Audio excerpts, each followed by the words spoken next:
उम्मीद करते हैं कि आपने टर्बो रिवीजन कोर्स में अभी तक एनरोल कर लिया होगा। 10 दिन की हम स्ट्रैटेजी लेकर चल रहे हैं, हर रोज़ एक यूनिट को कवर कर रहे हैं। 2 यूनिट ऑलरेडी हमने कवर कर लिए। टॉप 100 जो स्कोरिंग टॉपिक्स है based on the PYQ analysis, उसको हम इस कोर्स में कवर कर रहे हैं। डिस्क्रिप्शन में इसका लिंक है, आप वहाँ पर जा सकते हैं। आज हम सॉल्व करेंगे इस वीडियो में पॉलिटिकल इंस्टीट्यूशन इन इंडिया, यानी इंडियन पॉलिटी के PYQ को सॉल्व, ये समझने के लिए कि इसमें क्या लेटेस्ट ट्रेंड्स चल रहा है, कौन से इंपॉर्टेंट टॉपिक्स है जिनमें जो हमें काम करने की ज़रूरत है, हमारा प्रिपरेशन लेवल अपना कैसा चल रहा है, और कुछ क्वेश्चन अगर एलिमिनेशन लेवल से सॉल्व हो सकते हैं वो कैसे हो सकते हैं। ओवरऑल हमें ये कहीं ना कहीं कॉन्फिडेंस बूस्ट करेगा। एक और छोटी सी आपके लिए अनाउंसमेंट है कि फ्यूचर प्रोफेसर की मॉक टेस्ट सीरीज़ के लिए जो फ्लैश सेल चल रही थी वो आज ख़त्म हो जाएगी। उसका जो कूपन कोड है फ्लैट 70 ऑफ, सिर्फ आज के लिए वैलिड है, जिसमें ₹70 ऑफ आपको इसके टोटल प्राइस पे मिलेगा। इसको एनरोल करने के लिए भी इसका लिंक डिस्क्रिप्शन में दिया गया है, वहाँ से जाकर आप कर सकते हैं। चलिए वीडियो शुरू करते हैं। सबसे पहले सॉल्व करते हैं दिसंबर 2023 के क्वेश्चंस को। सबसे पहले क्वेश्चन क्या है, कुछ कमेटीज़ दे रखी है, कमीशन दे रखे हैं, इनको क्रोनोलॉजिकल ऑर्डर में लगाना है। इसका राइट आंसर है ऑप्शन नंबर 3 ADBC। इसको थोड़ा सा हम समझ लेते हैं। सबसे पहले आती है गौरवाल कमेटी। कब आती है? 1951 में। पब्लिक एडमिनिस्ट्रेशन पे इंडिया की फर्स्ट रिपोर्ट निकालती है और सुझाव देती है कि क्या करना चाहिए। फिर आती है शांतनु कमेटी, ये आती है 1962-63 में चलती है। इसको एंटी करप्शन कमेटी भी कहते हैं। और कौन सी कमेटी है? इसके अलावा है फर्स्ट एडमिनिस्ट्रेटिव रिफॉर्म कमीशन, जो 1966 में आता है। ये पब्लिक एडमिनिस्ट्रेशन सिस्टम जो इंडिया में चल रहा है उसको रिव्यू करता है, बताता है, सुझाव देता है, सजेशन देता है क्या क्या रिफॉर्म्स लेकर आने हैं आपने। वोरा कमेटी आती है 1993 में। इसको कहते हैं क्रिमिनलाइजेशन ऑफ पॉलिटिक्स पे इसने काम किया है। इसने बताया है कि जो नेक्सस है, जो संबंध होता है, ये इनके जो लिंक होते हैं क्रिमिनल्स, पॉलिटिक्स और ब्यूरोक्रेट्स में, ये कैसे काम करते हैं और इसके लिए रोकने के लिए हमें क्या क्या करना चाहिए।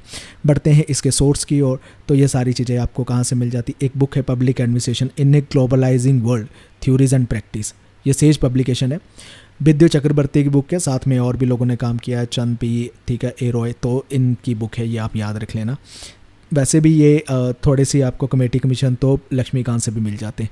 अगले क्वेश्चन की ओर चलते हैं। अगले क्वेश्चन में आपसे ये पूछा है कि स्टेट लेजिस्लेचर के पास पावर होती है with respect to the election, किस चीज़ के इलेक्शन की? उसी लेजिस्लेचर को लेकर, इलेक्शंस को लेकर उनके पास एक पावर होती है, ठीक है। तो वो किस आर्टिकल तहत के पावर होती है? इसका राइट आंसर है आर्टिकल 328।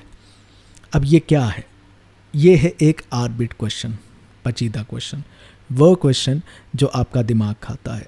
आप आर्टिकल याद करते रह जाते हो फंडामेंटल राइट्स के, DPSP के, सुप्रीम कोर्ट के, हाई कोर्ट के, प्रेसिडेंट के, गवर्नर के, पार्लियामेंट के, कुछ आर्टिकल आप याद करते रह जाते हो। अब ये चलेंगे हैं आगे। कहाँ चले गए हैं?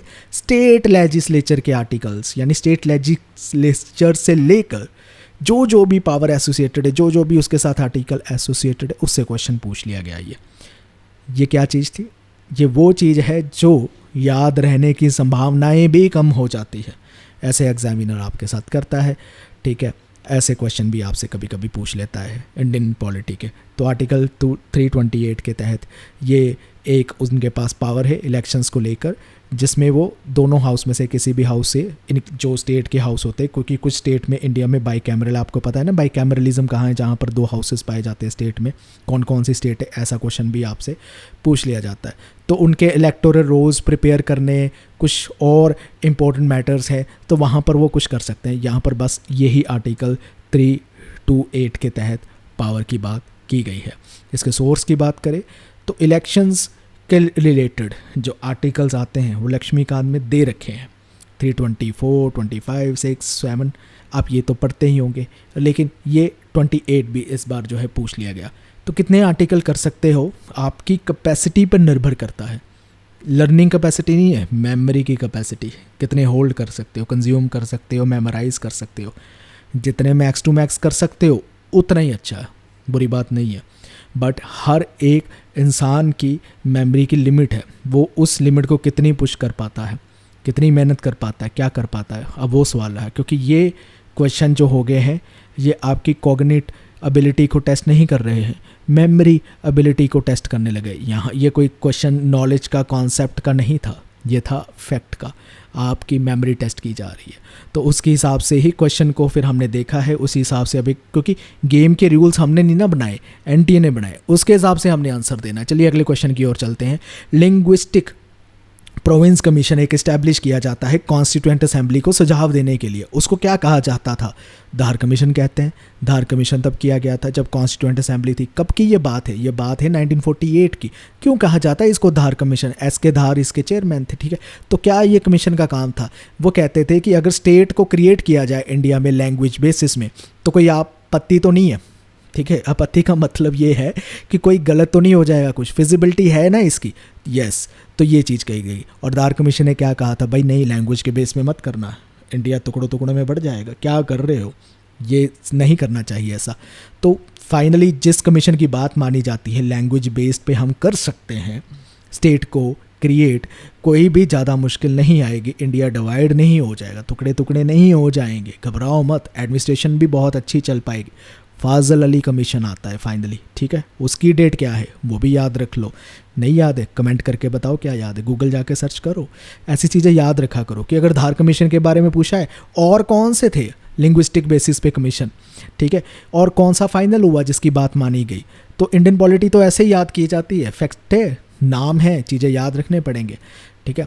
ये देखिए धार कमीशन एक है, एक जेवीपी कमेटी है, फाजल अली बता दिया, एक मैंने है, इन सब का पता होना चाहिए आपको, कब कब आती है, कौन कौन से मेंबर है, क्या क्या रिकमेंडेशन दी, कौन सी एक्सेप्ट की, कौन सी नहीं की। यही तो क्वेश्चन बनते हैं इंडियन पॉलिटी से। अगले क्वेश्चन में आपसे क्या पूछ रखा है, फिर से टफ क्वेश्चन। कॉन्करेंट लिस्ट का इनमें से कौन सी चीज़ पार्ट नहीं है, कौन सा सब्जेक्ट? इसका राइट आंसर है बाज़ार और मेले, यानी मार्केट्स एंड फेयर्स इसका राइट आंसर है। ये पार्ट नहीं है कॉन्करेंट लिस्ट का। कॉन्करेंट लिस्ट में ये सारी चीज़ें आ जाती हैं। कौन कौन सी आ जाती है इसको चलिए मैं सोर्स के थ्रू समझाता हूँ, एक्सप्लेनेशन से भी और ज़्यादा अच्छा दिखाई देगा। ये देखिए लिस्ट आ गई, कॉन्करेंट लिस्ट। कहाँ से ली लिस्ट? इंडियन पॉलिटी में मिल जाती है, कॉन्करेंट लिस्ट भी मिल जाती है, यूनियन लिस्ट भी मिल जाती है, स्टेट लिस्ट भी मिल जाती है, तीनों लिस्ट आपको मिल जाती है। अब सारी लिस्ट के सारे सब्जेक्ट याद कर सकते हो आप क्या? बताओ, खुद ही सोचो कि हाँ कोई कह दे मैं छाती ठोक कर कि मैं सारे याद कर लूँगा, भूलूंगा नहीं, क्या फिर यही याद करना है आपने? 10 यूनिट्स हैं आपके सिलेबस में, क्या क्या याद रखोगे? ठीक, फिर से वही सवाल आ जाता है। ऐसे आर्बिट क्वेश्चन पूछने के मतलब क्या है? हमारी लिस्ट ठीक है निकाल कर हम देख लेंगे कि कौन कौन से हैं कौन कौन से नहीं हैं। कहाँ पर यूज़ होगी ऐसी चीज़ें? जब सामने ही लिस्ट पड़ी है, मेमोरी सारी टेस्ट की जा रही है, एग्ज़ाम बनाने वाला भी एग्ज़ाम ऐसे ही बनाई जा रहा है, ठीक है। तो ये 9, 17 और 20 देख लो, लिस्ट का पार्ट है, मार्केट एंड फेयर इसमें आते ही नहीं है, तो ऐसे क्वेश्चन बनाया गया है। Sad reality. आगे चलते हैं। गोलकनाथ केस 1967 में जब डिसाइड होता है, इसको ओवरराइड करने के लिए, मान ली इसमें जो सुप्रीम कोर्ट ने वर्डिक्ट दी थी उसको ओवरराइड करने के लिए कोई अमेंडमेंट आती है, यानी उस वर्डिक्ट की बात नहीं मानी सरकार ने, वो कौन सी अमेंडमेंट है? 24th अमेंडमेंट है। क्या है ये समझते हैं थोड़ा सा, बार बार समझा रखा है मैंने। ये अमेंडमेंट वैसे भी गोलकनाथ केस ही इतना इंपॉर्टेंट है तो उसको लेकर अमेंडमेंट भी इंपॉर्टेंट है। गोलकनाथ केस में सुप्रीम कोर्ट ने बड़ा साफ साफ कह दिया कि पार्लियामेंट जो है फंडामेंटल राइट्स का टेल नहीं कर सकता, उसके पास पावर नहीं है। 24th अमेंडमेंट 1971 में कौन था पावर में तब? इंदिरा गांधी जी।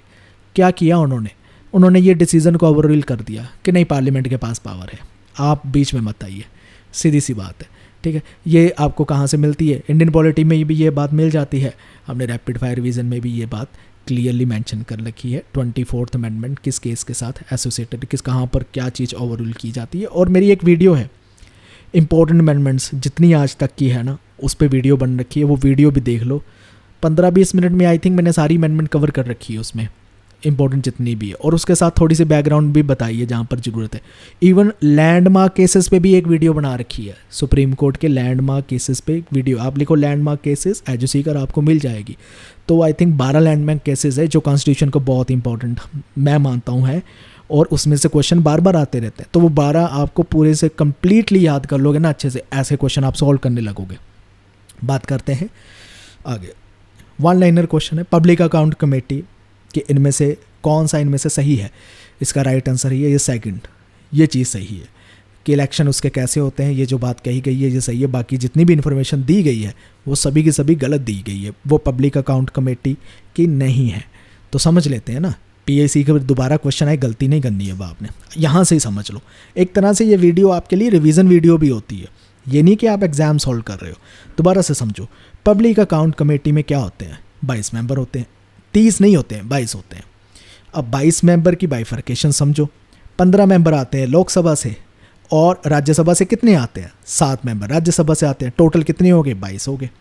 अब ये पीएसी क्या है, पब्लिक अकाउंट कमेटी एक बॉडी है जो इलेक्ट होती है, कब होती है, एनुअली होती है, यानी हर साल इसके मेंबर बदल सकते हैं। अब मेंबर कहाँ से आते हैं, मेंबर आते हैं रिस्पेक्टिव हाउसेस से, जैसे बताया लोकसभा से आने वाले, राज्यसभा से आने वाले, तो वहाँ से मेंबर चूज़ करने वाले। कैसे आते हैं मेंबर, ये वोटिंग से आते हैं। कौन सी वोटिंग कराई जाती है भाई, प्रोपोर्शनल रिप्रेजेंटेशन वाली वोटिंग होती है, जैसे हमारे प्रेसिडेंट के इलेक्शंस में होती है, ठीक है। जैसे राज्यसभा के मेंबर को चूज़ करने की वोटिंग होती है, वो प्रोपोर्शनल रिप्रेजेंटेशन से ही होते हैं ये सारे। पीएसी के मेंबर भी ऐसे ही चुने जाते हैं।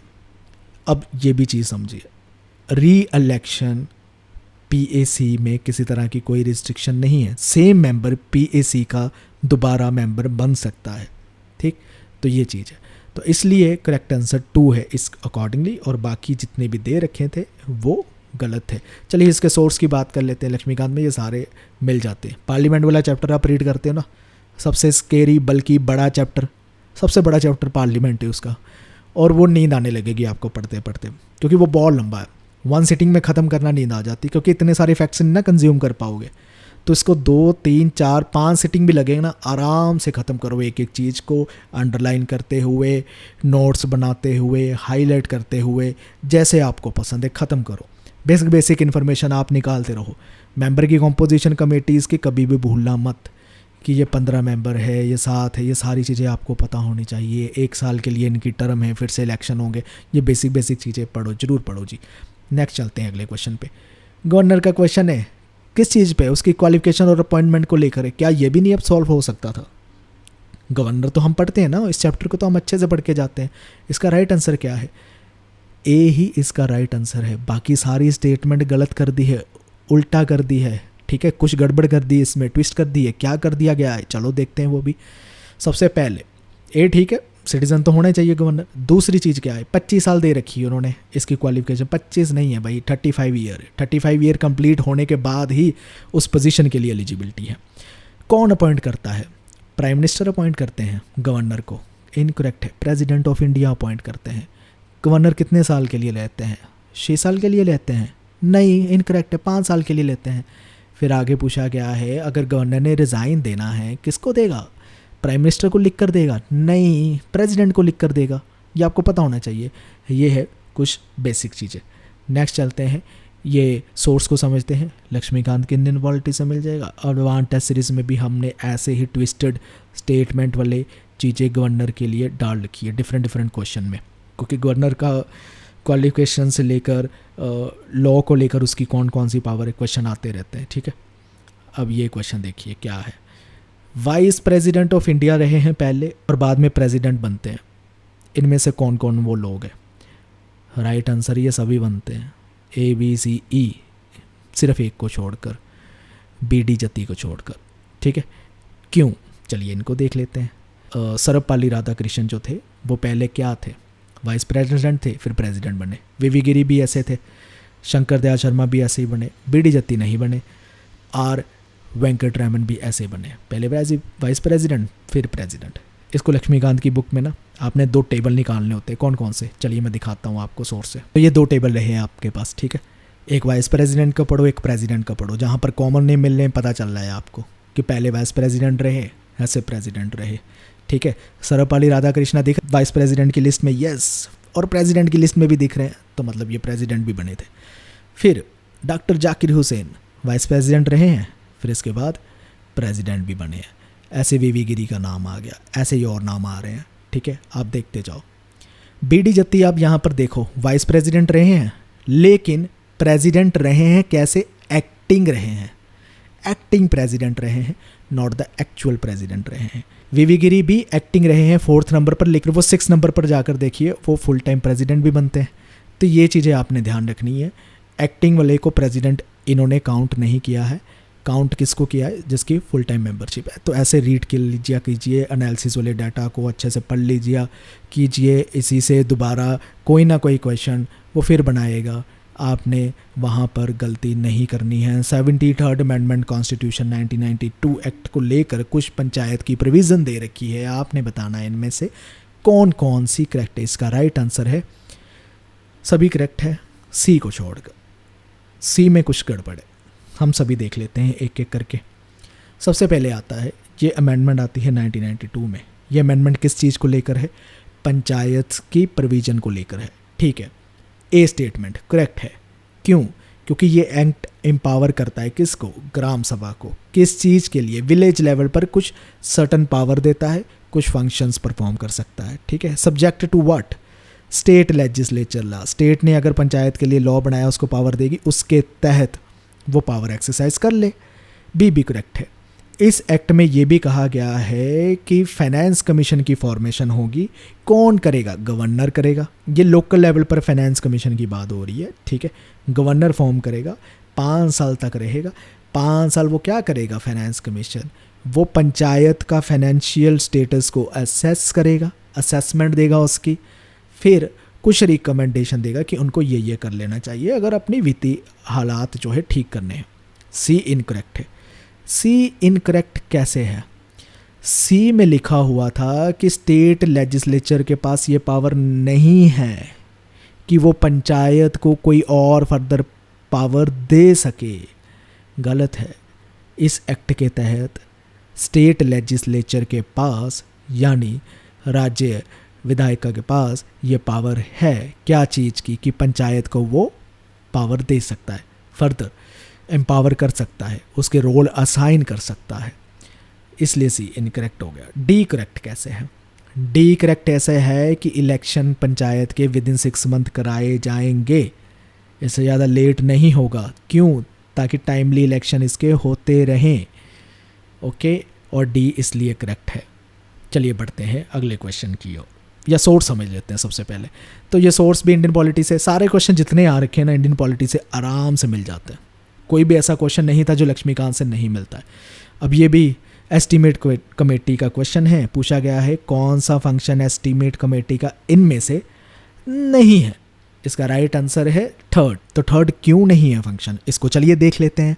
सबसे पहले चीज़ देखिए, सीएजी की जो रिपोर्ट्स होती है, एस्टीमेट कमेटी के पास ये पावर है नहीं कि वो सीएजी की रिपोर्ट को इवैल्यूएट करे, एग्जामिन करे। एस्टीमेट कमेटी के कुछ फंक्शंस होते हैं, क्या काम होता है, वो बताता है सरकार को कि अल्टरनेटिव पॉलिसी क्या बनानी चाहिए जिसमें आपकी एडमिनिस्ट्रेशन में, इकॉनमी में एफिशिएंसी आ सके।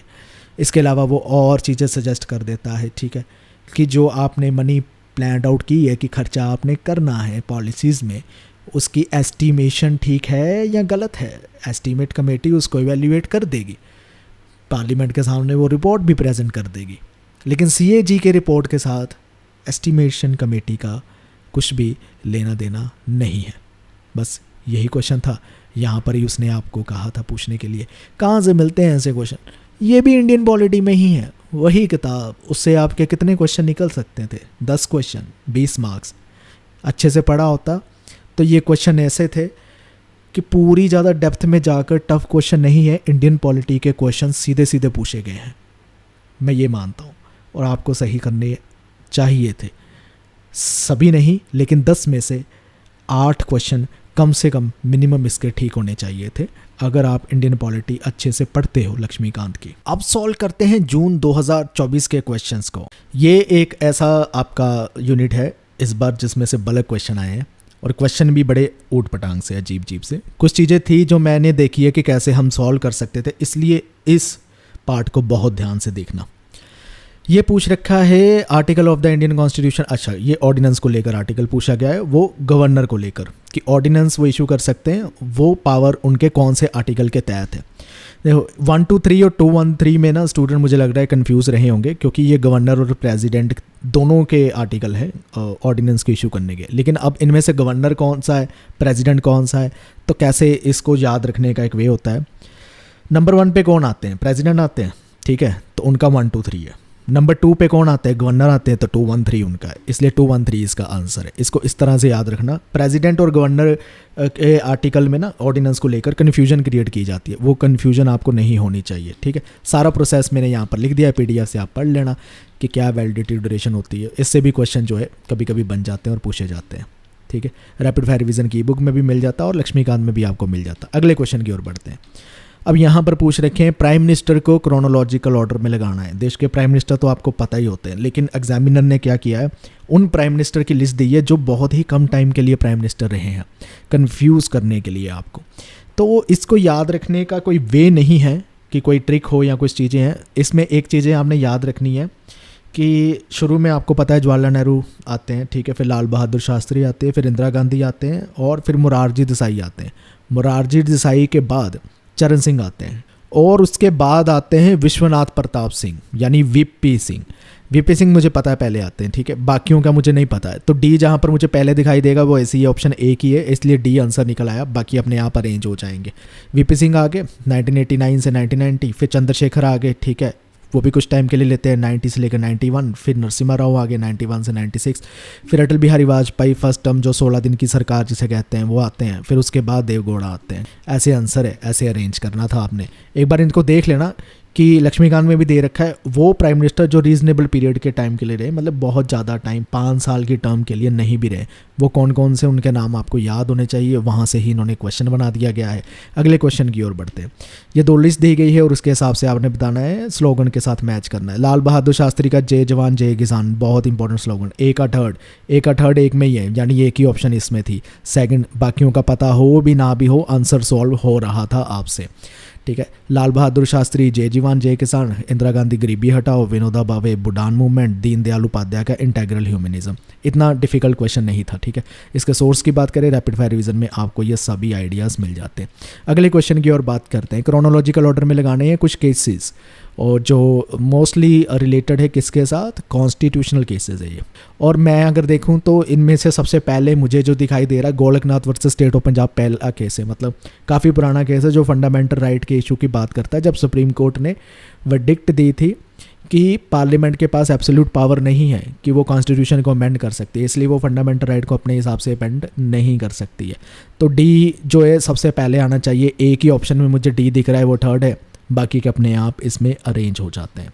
चलिए नेक्स्ट इसमें से देख लेते हैं। Golaknath versus state of Punjab 1967, Keshavananda Bharati case 1973 में आता है, मिनर्वा मिल केस 1980 में, इंदिरा सानी केस 92 में और एसआर बोमाई केस 94 में आता है। ये चीज़ याद रखना, मैंने इसकी वीडियो में भी पढ़ा रखा है बार बार आपको, वहाँ पर भी आपने ये जजमेंट्स पढ़ी होंगी जहाँ पर मैंने 12 कॉन्स्टिट्यूशनल जजमेंट कवर कर रखी है, ठीक है, सुप्रीम कोर्ट की। तो वो वीडियो जरूर देखो। और रैपिड फायर रिवीजन ई बुक में भी सारे केसेस दे रखे हैं, विद डिटेल्स दे रखे हैं। तो ये क्वेश्चन गलत करने की संभावना नहीं होनी चाहिए थी। अब ये पूछते हैं स्टेट वाटर ट्रिब्यूनल जो बन रखे हैं, inter state water dispute tribunal, उनको क्रोनोलॉजिकल ऑर्डर में लगाना है। ये ऐसी चीज़ है जो मोस्टली हम कवर नहीं करते और हम इसको इंपॉर्टेंट भी नहीं मानते। कुछ पेपर ऐसा तैयार किया गया जैसे एसएससी टाइप सा पेपर होता है, नेट जेआरएफ करना हो, इसलिए कुछ इस तरह के क्वेश्चन पूछे जा रहे हैं। या तो आता है या तो नहीं आता है। इसका राइट आंसर है ऑप्शन नंबर 4। इसको देख लेते हैं क्या क्या है। गोदावरी वाटर डिस्प्यूट ट्रिब्यूनल जो है 1969 में है, महानंदी वाटर डिस्प्यूट ट्रिब्यूनल 2018 में, Ravi Beas water dispute tribunal 1986 में बनता है, कावेरी वाटर डिस्प्यूट ट्रिब्यूनल 1990 में और महादेवी वाटर डिस्प्यूट ट्रिब्यूनल 2010 में बनता है। उसका सीक्वेंस फिर ऐसे चलता है। सोर्स की बात करें लक्ष्मीकांत में, ये भी मिल जाएगा। तो लक्ष्मीकांत के बहुत सारे टेबल से क्वेश्चन बनाए गए, उसके टेबल इंपॉर्टेंट थे मतलब इस एग्ज़ाम के लिए। अब ये क्वेश्चन है कि सबसे ज़्यादा शेड्यूल्ड ट्राइब इन स्टेट, अच्छा शेड्यूल्ड ट्राइब की जो सीट्स होती है लोकसभा की वो सबसे ज़्यादा किस स्टेट को मिल रखी है। तो जहाँ जहाँ पर शेड्यूल्ड ट्राइब्स पाए जाते हैं वहाँ पर मिलती होंगी, ठीक है। मध्य प्रदेश में भी पाए जाते हैं, ये सब में पाए जाते हैं, लेकिन सबसे ज़्यादा कहाँ पर पाई जाती है सीट्स, ये टफ क्वेश्चन बन जाता है अगर आपने इसको कभी टेबल पर ध्यान नहीं दिया जो लक्ष्मीकांत में दे भी रखी है चीज़ें। तो यहाँ पर अगर देखा जाए मध्य प्रदेश में सबसे ज़्यादा पाई जाती है, तो ए जहाँ पर पहले आएगा वो एक ही ऑप्शन है सेकंड, बाकी सारी चीज़ें अपने आप उसको फॉलो कर लेंगे। तो मध्य प्रदेश में 6, उड़ीसा में 5, राजस्थान में 4, महाराष्ट्र में 3 और मेघालय में 2। ये है, ये चीज़ आपने ध्यान में रखनी है बस। जो सबसे ज़्यादा पाई जाती है ना, जहाँ पर सीट्स लोकसभा की, राज्यसभा की, शेड्यूल्ड ट्राइब की, ठीक है, ये सारी चीज़ें आपने याद कर लेनी है, क्योंकि यहाँ से आपके कितने सारे क्वेश्चन निकल सकते हैं। ऑप्शंस कभी कभी इतनी टाइटली नहीं दे रखी होती है, लूजली दे रखी होती है, निकाल सकते हैं हम। अगला क्वेश्चन है, commission council as per their establishment, chronological order में लगाना है इसको, ठीक है। इसका भी एक तरीके से देखा जाए कि बहुत सारे आपको नहीं भी पता हो, फिर भी थोड़ा सा दिमाग लगाते तो चीज़ें निकल सकती है। अगर आप ध्यान से देखोगे, नीति आयोग और जीएसटी में से पहले और बाद में कौन आया आप सबको पता है। जैसे ही मोदी जी की सरकार बनी थी 2014 में, तो वो नीति आयोग लेकर आते हैं और जीएसटी तो वो बाद में लेकर आते हैं। ई यानी पहले आता है, ए बाद में आता है। ऐसा मुझे देखना है कि ऑप्शन में कहाँ पर वो चीज़ बन रही है, ई ए कहाँ पर साथ में। ऐसी एक ही ऑप्शन है, वो है ऑप्शन नंबर 1, और वही मेरा आंसर बन गया। बाकी मुझे नहीं भी पता तो भी मेरा आंसर निकल रहा है। तो नेशनल कमीशन फॉर वुमेन 1992 में, माइनॉरिटीज़ का कमीशन 93 में, ये चाइल्ड राइट्स प्रोटेक्शन का कमीशन 2007 में, नीति आयोग 2015 में होता है, और जीएसटी जो है 2016 में आता है। तो इस तरह से ये आंसर निकल रहा था, बाकी चाहे ना भी पता हो। तो क्रोनोलॉजिकल ऑर्डर वाले अगर क्वेश्चन तंग करते, थोड़े लॉजिकल निकालोगे निकल जाएगा। लक्ष्मीकांत में भी ये इन्फॉर्मेशन है, हमारी रैपिड फायर रिवीजन की बुक में भी ये इन्फॉर्मेशन है। बात करते हैं chief justice of India, chronological order में लगाना है। जैसे मैंने बताया ना कि आज स्टेट में जैसे लोकसभा की सीट्स किसके पास ज़्यादा है, शेड्यूल ट्राइब की किसके पास ज़्यादा, वो चीज़ें याद रखनी है। ऐसे एक और चीज़ याद रखनी होती है कि पहले प्रेसिडेंट, पहले वाइस प्रेसिडेंट, पहले चीफ इलेक्शन कमिश्नर, पहले चीफ जस्टिस कौन थे, वो पहले तो कम से कम याद रखो। अगर पहला और दूसरा भी रख सकते हो तो भी बढ़िया। तो यहाँ पर भी इसको निकालना इतना टफ नहीं था, क्योंकि मुझे पता है कानिया जो है first chief justice of India है। ए जहाँ पर पहले आएगा वो ऑप्शन मेरी सही होनी चाहिए। एक ही ऑप्शन में ए पहले है, वो है नंबर 1 पे, बाकी अपने आप उसको फॉलो कर रहे हैं। तो एग्जामिनर ने अगर क्वेश्चन बनाए हैं, इसको ऑप्शन टफ भी कर सकता था, लेकिन उसने आपके लिए ऑप्शन बहुत इजी रखी है, इसलिए इसके आंसर इजीली निकल सकते हैं। कहानियाँ रहते हैं जनवरी 26 1950 में बनते हैं, 1951 तक रहते हैं। फिर PN भगवती आते हैं, फिर आते हैं रंगनाथ मिश्रा आते हैं, मदन मोहन पुंछी आते हैं 98 में, ठीक है। इस तरह से ऑर्डर चलना था, लेकिन कहानियाँ जिसको पता है पहले हैं उनके लिए तो आंसर निकालना बहुत अच्छा था। फिर आते हैं कपाड़िया, ठीक है। ऐसे आंसर चल रहे हैं इसके। सुप्रीम कोर्ट की जो वेबसाइट है वहाँ से भी मिल जाएंगे, लक्ष्मीकांत में मिल जाएंगे, कोई बड़ी बात नहीं है ये लिस्ट। अब ये फिर से पूछ लिया गया, नंबर ऑफ सीट लोकसभा में सबसे ज़्यादा सीट किसके पास है, डिसेंडिंग ऑर्डर में लगानी है। जिसके पास सबसे ज़्यादा है पहले वो आएंगे और बाकी फिर उसको फॉलो करेंगे। हमें सबको पता है लोकसभा में सबसे ज़्यादा सीट्स यूपी के पास होती है, ठीक है, पॉपुलेशन के आधार पर की जाती है। और उसके बाद जो स्टेट आती है वो महाराष्ट्र आती है। कम से कम मैंने कहा ना, पहले 2 चीज़ें तो याद कर ही लिया करो। फर्स्ट प्राइम मिनिस्टर कौन थे, सेकंड कौन थे, फर्स्ट प्रेसिडेंट कौन थे, सेकंड कौन थे, फर्स्ट स्टेट कौन सी जिसके पास ज़्यादा सीट है, सेकंड कौन सी है, ये चीज़ें तो याद कर ही लिया करो, आंसर निकल ही आते हैं। तो मुझे पता है महाराष्ट्र, इनमें से जो मुझे 5 ऑप्शन दे रखी है, पहले में आएगी ए, बाकी उसके साथ फॉलो कर लेंगे। एक ही ऑप्शन है ए वाली, थर्ड इसका आंसर निकल गया, ठीक है। तो महाराष्ट्र के पास 48 है, वेस्ट बंगाल के पास 42, बिहार के पास 40, कर्नाटक की 28, उड़ीसा की 21, और ऐसे जो है आपका ऑर्डर चलेगा। लक्ष्मीकांत में ये सारी चीज़ें दे रखी हैं, वहाँ से पढ़ सकते हो। टेबल में ही क्वेश्चन बन रहे लक्ष्मीकांत के, ध्यान से देखना जब मैं आपको सोर्सेस दिखाऊंगा। ओके, ये चीफ मिनिस्टर की लिस्ट दे रखी है, बताना है किस किस स्टेट से बिलोंग करते हैं। मुझे इनमें से भाई सिर्फ एक ही पता चल रहा है, प्रेम कुमार धूमल हिमाचल प्रदेश के हैं, डी का 1 अगर मैं लगाता हूँ, ठीक है। तो ऐसी एक ही ऑप्शन में दिखाई देते हैं सेकंड में, तो मेरा निकल गया आंसर। इसी तरह अगर आपको भी कोई इनमें से एक पता होता ना, तो भी आंसर निकल सकता है। एक तो पता होना चाहिए मैच द फॉलोइंग के क्वेश्चन को सॉल्व करने के लिए।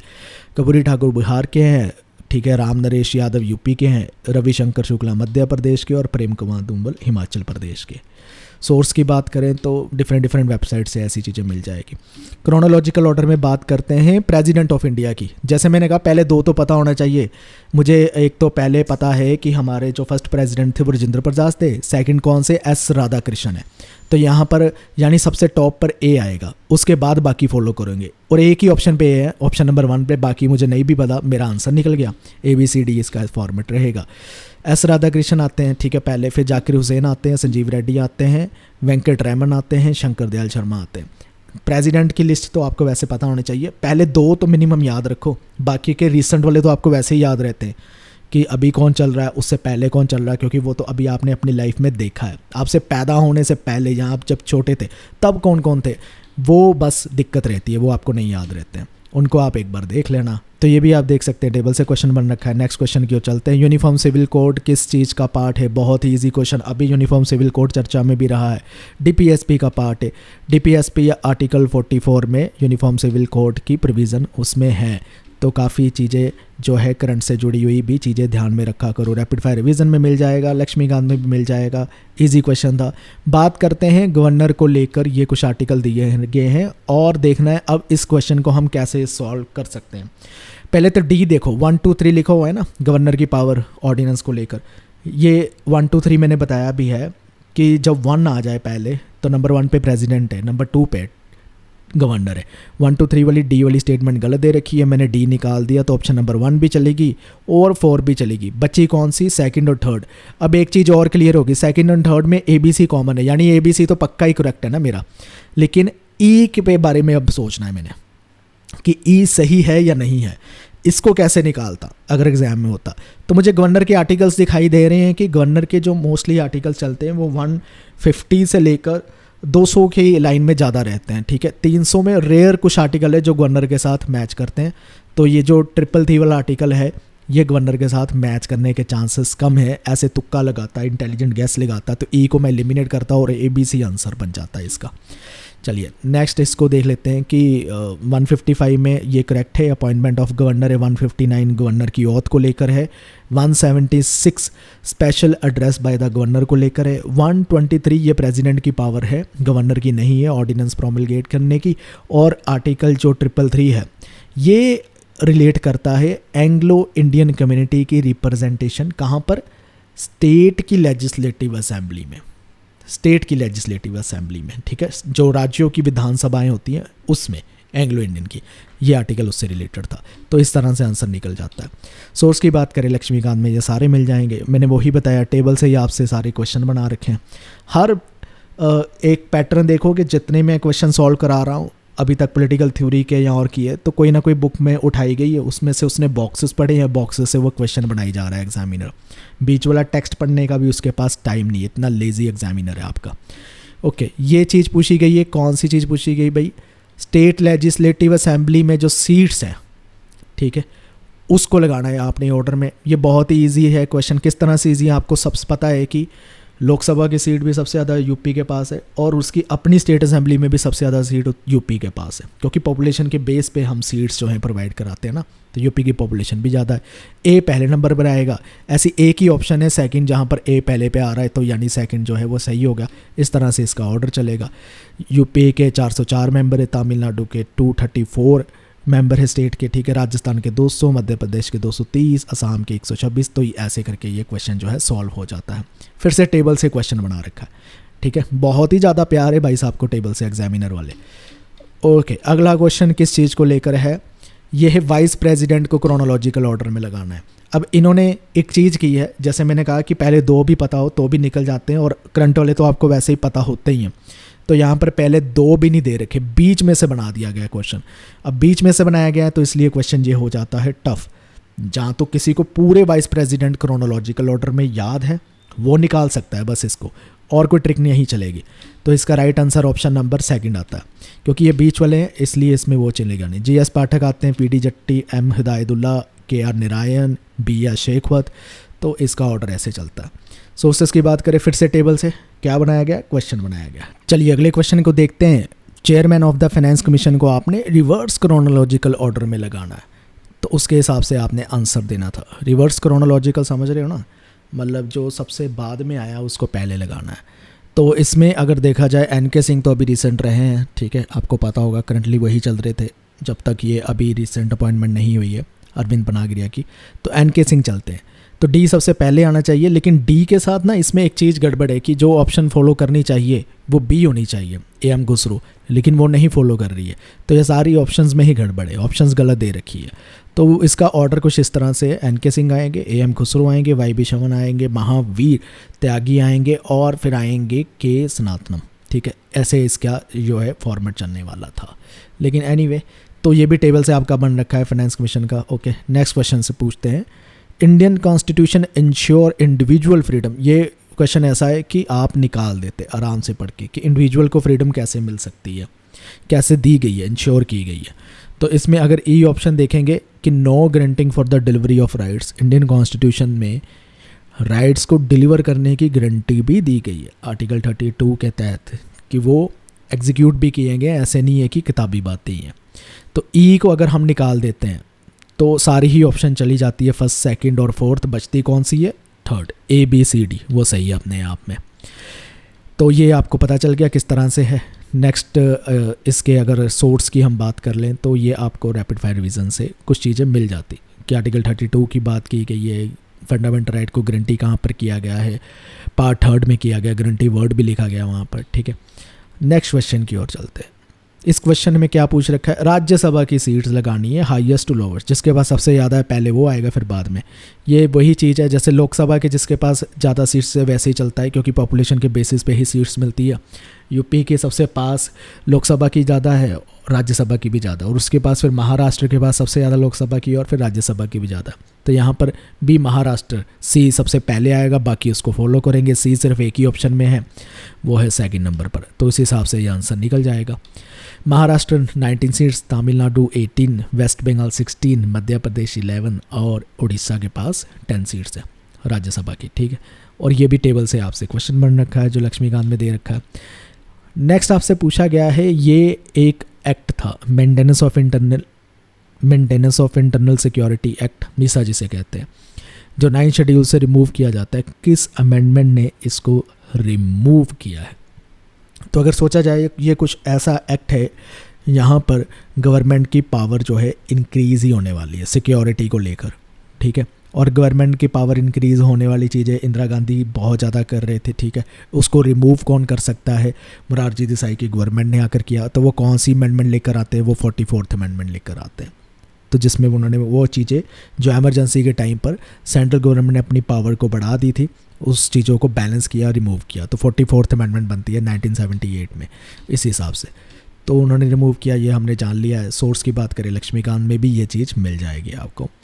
नेक्स्ट क्वेश्चन पूछ रहे हैं कि कौन से जनरल इलेक्शन में कांग्रेस पार्टी अपनी डोमिनेंस जो है वो गवा बैठती है, ठीक है। हाफ ऑफ द स्टेट जो है ऑपोजिशन के पास चली जाती है, इंडियन स्टेट। तो ये कौन से ऐसे इलेक्शन होते हैं? बहुत पॉपुलर क्वेश्चन है, बार बार पूछी जाती है। 1967 में जब कांग्रेस का कहते हैं कांग्रेस की डोमिनेंस का डिक्लाइन होता है, वो उस लेवल का कांग्रेस सिस्टम नहीं रहता जो इससे पहले था, ठीक है। 1967 में होता है जब कांग्रेस पार्टी हैवी लॉस सफ़र करती है ऑपोजिशन पार्टी से स्टेट के लेवल में, ठीक है। NCERT की बुक में भी इन सब चीज़ों की बात कर रखी है, इसको कहते हैं पॉलिटिकल अर्थक्वेक, वहाँ पर लिखा हुआ है, ओके। तो नेक्स्ट क्वेश्चन की ओर चलते हैं। बहुत ही इजी क्वेश्चन है। कौन सा फीचर कहाँ से बोरो किया गया है? फंडामेंटल राइट अमेरिकन कॉन्स्टिट्यूशन से किए गए। ए का थर्ड है, एक ही जगह मुझे दिखाई दे रहा है ऑप्शन नंबर 4 पर, बाकी अपने आप सॉल्व हो गए, ठीक है। इजी है। फंडामेंटल राइट अमेरिकन कॉन्स्टिट्यूशन है, DPSP आयरिश कॉन्स्टिट्यूशन से, एमरजेंसी पावर जर्मन कॉन्स्टिट्यूशन से, और फंडामेंटल ड्यूटीज़ जो है USSR के कॉन्स्टिट्यूशन से ली गई है। ये हम पढ़ते हैं, ओके। और ये भी टेबल से निकाला हुआ क्वेश्चन है। अब नेक्स्ट पूछा गया है कि जनता पार्टी के गवर्नमेंट ने कौन सी कमेटी बिठाई थी पंचायती राज इंस्टीट्यूशन को रिव्यू करने के लिए? पॉपुलर क्वेश्चन है, PYQ है, पहले भी पूछ रखा है। अशोक मेहता कमेटी जनता पार्टी लेकर आई थी, कोई मतलब नया क्वेश्चन नहीं है। इसको हमने रैपिड फायर की रिवीजन की ई-बुक में भी कवर कर रखा है, और हमने ये भी बता रखा है मार्च 2023 शिफ्ट 2 में भी आ रखा है, जून 2023 की शिफ्ट 2 में भी अशोक मेहता को लेकर क्वेश्चन आ रखा है, और 2024 में भी आपको इसी का क्वेश्चन पूछ रहे हैं। अगले क्वेश्चन की ओर चलते हैं। यहाँ पर ये पूछ रखा है कि इनको आपने अरेंज करना है कॉन्स्टिट्यूशन के आर्टिकल्स को जो इंसर्ट किए गए हैं बाय डिफरेंट कॉन्स्टिट्यूशनल अमेंडमेंट। तो यानी जो सबसे पहले ऐड किया गया है उसको पहले लगाना है, जो सबसे लास्ट में ऐड किया गया है उसको लास्ट में लगाना है। तो इनमें से सारी चीज़ें ध्यान से पढ़ोगे ना, एक चीज़ नई दिखाई देती है, वो है entry of Ladakh in the first schedule. आपको पता है आर्टिकल 370 को रिपील करने के बाद लद्दाख को UT बनाया गया है, तो उसकी एंट्री भी कराई गई होगी। तो D लास्ट में होना चाहिए, ये अभी रिसेंट ये फिनोमिना। तो D एक ही जगह मुझे लास्ट में दिखाई देता है ऑप्शन नंबर 2 में, बाकी अपने आप फॉलो हो गए, सारा क्वेश्चन ठीक हो गया। National judicial appointment commission 99th amendment 2014 में आती है। Entry of Ladakh in the first schedule 2019 में अभी रिसेंटली आ रहा है, ठीक है। ये ऑर्डर में नहीं लगे हुए हैं, इसको पढ़ लो आप एक बार। Right of worker participate in the management of industry 42nd amendment 1976 में लेकर आती है। Right to education 86th amendment 2002 में लेकर आते हैं, और कोऑपरेटिव सोसाइटी 97th अमेंडमेंट 2011 में लेकर आती है। इस तरह से इसका आंसर बनता है। सोर्स की बात करें, रैपिड फायर रिवीजन में सारी अमेंडमेंट कवर कर रखी है, लद्दाख वाली चीज़ भी हमने उसमें कवर कर रखी है, अपडेट कर रखी है उस सारी बुक को हमने। अगले क्वेश्चन की ओर बढ़ते हैं। Finance commission comes under which article of the Indian constitution, पता है या नहीं पता है, क्योंकि ये भी PYQ है, बार बार पूछा जाता है। आर्टिकल 280 है, याद कर लो अगर नहीं याद है। 280 में फाइनेंस कमीशन की प्रोविज़न दे रखी है कॉन्स्टिट्यूशन ऑफ इंडिया में। रैपिड फायर रिवीजन की बुक में भी कवर कर रखा है, हमने बता भी रखा है। 2021 में भी आपको यही क्वेश्चन पूछा गया था शिफ्ट 1 में। बात करते हैं नेक्स्ट क्वेश्चन की। ये पंचायती राज इंस्टीट्यूशन को लेकर कमेटी दे रखी है, इनको आपने क्रोनोलॉजिकल ऑर्डर में लगाना है, जहाँ तो आपको पता है जहाँ तो आपको नहीं पता है। इसका राइट आंसर है ऑप्शन नंबर 4। देख लेते हैं ये कैसे अरेंज करनी थी। Working group on panchayat and cooperative 1961, study team on nyaya panchayat ये भी 1961 के अराउंड आई, committee on panchayati raj election 1965, committee on panchayati raj training centre 1966, committee on community development and panchayati raj 1978 में आई, और इस तरह से इसका ऑर्डर चलना था। सोर्स की बात करें, लक्ष्मीकांत की टेबल से ये क्वेश्चन बन रखा है, टेबल से ही सारे क्वेश्चन बना रखे हैं बॉक्सेस में से। बात करते हैं नेक्स्ट, लोकसभा के स्पीकर लगाने हैं, वो भी क्रोनोलॉजिकल ऑर्डर में, या तो आता होगा या तो नहीं आता होगा, ठीक है। इसके निकालने का तरीका यही है कि पहले 2-3 अगर आपको याद है तो हो सकता था आप निकाल लेते, अदरवाइज़ आप नहीं निकाल पाते। इसका राइट आंसर है ऑप्शन नंबर 3। एक बार देख लेते हैं सबका क्या है। हुकम सिंह पहले आते हैं, फिर नीलम संजीवा रेड्डी, फिर आते हैं गुरदयाल सिंह ढिल्लो, फिर अब्बी रे आते हैं, KS हेगड़े आते हैं, और इस तरह से चलता है। सो उसकी बात करें, लक्ष्मीकांत के टेबल से बन रखा है, तो हुकम सिंह 3rd थे। पहले 2 तो मतलब याद रखने ही रखने ना आपने, किसी भी तरह से करके। स्पीकर हो गए, चीफ जस्टिस ऑफ इंडिया हो गए, चीफ इलेक्शन कमिश्नर हो गए। पहले 2 तो मिनिमम याद करने उससे निकल जाता है। ये 3 तक याद करने का भी हो सकता है, लेकिन अगर वो तीसरा चौथा होता है तो मैं समझ रहा हूँ वो बीच में से उठाकर पूछ रहा है, फिर वो शुरू वाले नहीं पूछ रहा, तो वहाँ पर क्वेश्चन उसने टफ करना है तो वो कर सकता है, उसके हाथ में है, ऐसी कोई बड़ी चीज़ नहीं है। अब chief election commissioner of India in chronological order में लगाना है। अब ये चीज़ एक ऐसी चीज़ है कि जिसमें पहले तो याद होते ही होते हैं, एक रिसेंट मैंने कहा था आपको याद रहते हैं, तो रिसेंट मुझे कैसे याद है, मुझे कुछ इस तरह से याद है कि जब 2014 के इलेक्शन हुए, जनरल इलेक्शन, तब चीफ इलेक्शन कमिश्नर कौन थे, मैं इस तरह से याद रखता हूँ, तो तब थे VS संपत, ठीक है। और अब 2019 में जब इलेक्शन हुए थे तो तब कौन थे, तब थे सुनील अरोड़ा। तो E और A जहाँ पर मुझे दिखाई देगा तो वहाँ पर मेरा आंसर बन रहा है। E और A दोनों साथ में कहाँ पर दिखाई दे रहे हैं, ऑप्शन नंबर 3 में, तो ये मेरा आंसर बन गया। इस तरह से याद रखने, कम से कम जब जनरल इलेक्शन हो रहे हैं ना लोकसभा के, तब चीफ इलेक्शन कमिश्नर कौन से थे ये आपने याद रखना है, इससे भी आपके क्वेश्चन निकल जाया करेंगे। ये भी एक ट्रिक है आपको जो मैं बता रहा हूँ। TN सेशन पहले आते हैं, ठीक है, फिर आते हैं JM लिंगदो, फिर आते हैं SY कुरैशी, फिर संपत आते हैं, सुनील अरोड़ा आते हैं, ठीक है। और करंट वाले भी आप अब ध्यान में रखना, उनको भी आपने याद रखना है। तो इस तरह से इनका जो है लिस्ट चलती है, इस तरह से आप याद कर लो। नेक्स्ट क्वेश्चन किस चीज़ को है, next question urban local government की कमेटी और कमीशन को, ये पंचायती राज की कमेटी भी पूछ ली गई, अर्बन लोकल गवर्नमेंट की भी पूछ ली गई, पीछे हमने देखा ट्रिब्यूनल्स की कमेटी भी पूछ रहे थे।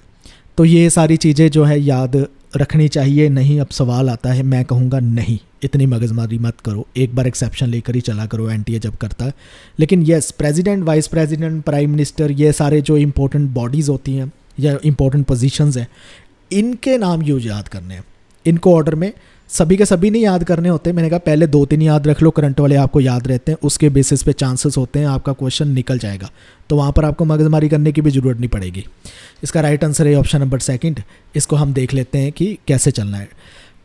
टैक्सेशन इंक्वायरी कमीशन पहले आता है, फिर रूरल अर्बन रिलेशनशिप कमेटी आती है, committee on service condition on municipal employees आते हैं, committee on budgetary reforms in municipal administration, national commission on urbanization 1988, ठीक है। इस तरह से ऑर्डर चलता है। नॉट इम्पॉर्टेंट, एक बार उन्होंने पूछ लिया दोबारा नहीं पूछते, चांसेस कम है।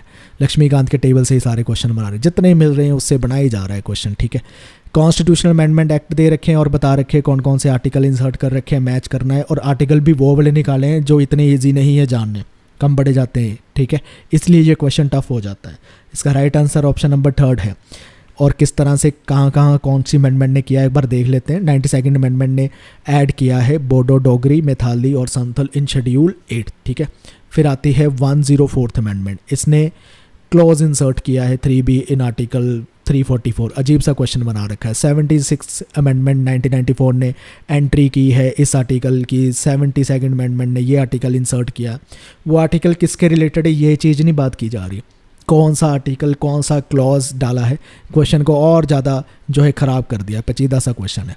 सोर्सेज देखेंगे तो लक्ष्मीकांत में ये सारी चीज़ें मिल जाएंगी। अब सॉल्व करते हैं सितंबर 2024 के शिफ्ट 1 के क्वेश्चंस को, और इसमें जो आपसे पहला क्वेश्चन पूछ रखा है वो है कि पार्लियामेंट्री सिस्टम जो इंडिया में काम करता है उसके लेकर कुछ स्टेटमेंट दी गई और आपने बताना है इनमें से कौन कौन सी स्टेटमेंट करेक्ट नहीं है, नॉट करेक्ट है।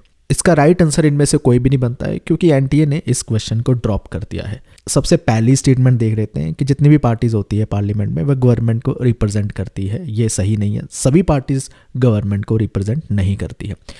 दूसरी स्टेटमेंट में कहा गया है कि गवर्नमेंट जो है पार्लियामेंट पे रिस्पॉन्सिबल होती है और पार्लियामेंट उसे रिमूव भी कर सकता है, ये स्टेटमेंट सही है। ये स्टेटमेंट हम बता रहे हैं लेकिन ऑप्शन ऐसी नहीं दी गई थी इसलिए ये ड्रॉप कर दिया गया। गवर्नमेंट जो है फिक्स टर्म के लिए इंडिया में चुनी जाती है, ये सही नहीं है। गवर्नमेंट ज़रूरी नहीं है कि 5 साल के लिए चुनी गई और 5 साल पूरे ही करके जाएगी, उसे कभी भी रिमूव किया जा सकता है अगर उसमें नो कॉन्फिडेंस मोशन लोकसभा में पास कर दिया जाए। फिर एक स्टेटमेंट आती है कि गवर्नमेंट जो चूज़ की जाती है वो पार्लियामेंट के द्वारा चूज़ की जाती है और उसे रिमूव किया जा सकता है उसके फिक्स टर्म से पहले भी, ये सही नहीं है क्योंकि गवर्नमेंट को पार्लियामेंट चूज़ नहीं करता। हालांकि ये सही है कि हाँ उसके फिक्स टर्म से पहले उसे रिमूव किया जा सकता है। एक इंडिपेंडेंट बॉडी बनाई गई है इंडिया में फ्री एंड फेयर इलेक्शन कराने के लिए, ये भी अपने आप में स्टेटमेंट करेक्ट हो जाती है। इसके सोर्स की बात करें, ये सभी स्टेटमेंट हमें लक्ष्मीकांत की बुक इंडियन पॉलिटी से मिल जाती है। अगले क्वेश्चन में आपसे कंज्यूमर प्रोटेक्शन एक्ट के बारे में पूछा है और बताया कि जो नई प्रोविज़न ऐड की गई है आपने बताना है इनमें से कौन कौन सी की गई है। इसका राइट आंसर है ऑप्शन नंबर 3 ABCD की गई है लेकिन E नहीं की गई है, जिसमें यह कहा गया था कि कंज्यूमर की पावर लिमिटेड कर दी गई है, रिस्ट्रिक्टेड कर दी गई है इस एक्ट में। तो नहीं, कंज्यूमर प्रोटेक्शन एक्ट जिसका नाम ही कंज्यूमर को प्रोटेक्ट करना है तो उसकी पावर रिस्ट्रिक्ट ही क्यों करेंगे, तो इसलिए ई को एलिमिनेट करके बाकी ऑप्शन सही हो जाते हैं। स्ट्रिक्ट नॉर्म्स रखेंगे कि मिसलीडिंग एडवर्टाइजमेंट नहीं लेकर आएंगे कोई कंपनीज। बी में ये कहा गया है कि central consumer protection authority establish की गई है, ये भी सही है। फिर उन्होंने ये कहा है ई कमर्स और डायरेक्ट सेलिंग जैसी चीज़ों को भी इसमें इंक्लूड कर लिया गया है, ये भी सही ये किया गया है। फिर डी में क्या है अल्टरनेट डिस्प्यूट रेजोल्यूशन यानी ADR थ्रू मीडिएशन, ये भी अलो किया गया, ये भी किया गया। आउट ऑफ कोर्ट सेटलमेंट करनी है, कुछ ऐसी चीज़ें करनी जिससे क्विक रिजॉल्व हो सके डिस्प्यूट, ये किया गया। कंज्यूमर की पावर को रिस्ट्रिक्ट किया गया है, ये गलत स्टेटमेंट थी, इसमें रिस्ट्रिक्ट नहीं किया गया, रैदर उनकी पावर को और ज़्यादा बढ़ावा एनकरेजमेंट मिलती है। कंज्यूमर अफेयर की वेबसाइट में ये सारी चीज़ें हमें मिल भी जाती है। अगला आपसे क्वेश्चन ये कहा गया है इनमें से कौन सा जस्टिसेबल राइट है। इसका राइट आंसर है फंडामेंटल राइट्स। जस्टिसेबल है, जस्टिसेबल का मतलब क्या होता है कि आप कोर्ट में जा सकते हो अगर ये राइट को वायलेट होते हैं आपके। तो DPSP जो है वो नॉन जस्टिसेबल है। अगर DPSP सरकार वायलेट करती है तो आप कोर्ट में नहीं जा सकते कि सरकार DPSP फॉलो नहीं कर रही। अगर फंडामेंटल ड्यूटीज़ कोई फॉलो नहीं कर रहा तो ये भी नॉन जस्टिसेबल है। कोर्ट में जाकर ये नहीं कह सकते कि ये फलाना फलाना सिटीज़न जो है अपनी ड्यूटीज़ कंप्लीट नहीं कर रहा। प्रेम्बल ऑफ द कॉन्स्टिट्यूशन में सिर्फ आइडियल्स और ऑब्जेक्टिव आउटलाइन किए गए हैं, ये भी नॉन जस्टिसेबल है। इसको भी कोर्ट ऑफ लॉ में एनफोर्स नहीं कर सकते कि प्रेम्बल में लिखी गई ये बात को सरकार लागू क्यों नहीं कर रही। फंडामेंटल राइट जस्टिसेबल है। फंडामेंटल राइट अगर सरकार वायलेट करती है कोई भी तो आप कोर्ट में जा सकते हो, ठीक है, वो जस्टिसेबल है। तो लक्ष्मीकांत में ये आपको इन्फॉर्मेशन मिल भी जाती। अगले क्वेश्चन में आपसे ये पूछा गया है कि ऑल इंडिया सर्विस में कौन कौन सी इनमें से सर्विस नहीं आती है और आपने इसका राइट आंसर देना है। इसका राइट आंसर है C और E नहीं आती। इंडियन फॉरेन और कस्टम सर्विस इसमें नहीं आती। तो कौन कौन सी बची जो आती है IAS IPS और IFS यानी इंडियन फॉरेस्ट सर्विस आती है। ये आपने याद रखना है। इसका जो आर्टिकल है 312 है जिसमें ये सर्विसेज कवर की जाती है कॉन्स्टिट्यूशन में कि कौन कौन सी सर्विस आती है। आगे का क्वेश्चन में पूछा गया है कि कॉन्स्टिट्यूशनल गवर्नमेंट जो है उसको लेकर कुछ स्टेटमेंट दी गई और आपने बताना है इनमें से कौन कौन सी स्टेटमेंट करेक्ट बनती है। इसका राइट आंसर है ऑप्शन नंबर 1।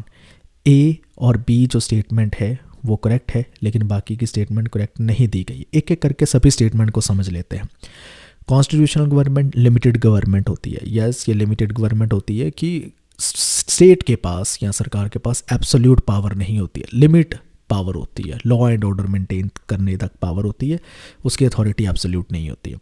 दूसरी स्टेटमेंट ये कही गई है, constitution is the basis of public authority. Constitution अपनी अथॉरिटी कहाँ से ड्राइव करता है? पब्लिक से ड्राइव करता है। ये भी सही है, चाहे वो रिटन हो चाहे अनरिटन हो।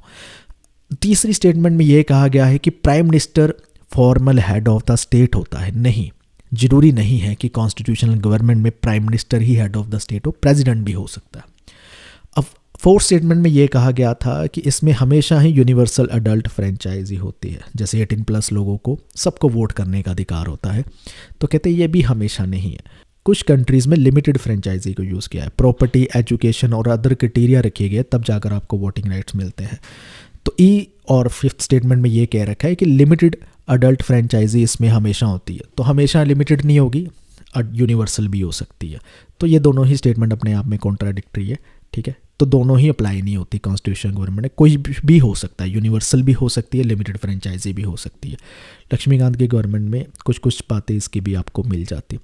प्रेसिडेंट इंडिया ने जब रिज़ाइन करना होता है तो अपना रेजिग्नेशन लेटर किसको देकर जाते हैं, किसको देना होता है? इसका राइट आंसर है वाइस प्रेसिडेंट ऑफ इंडिया को देना होता है। इजी क्वेश्चन था।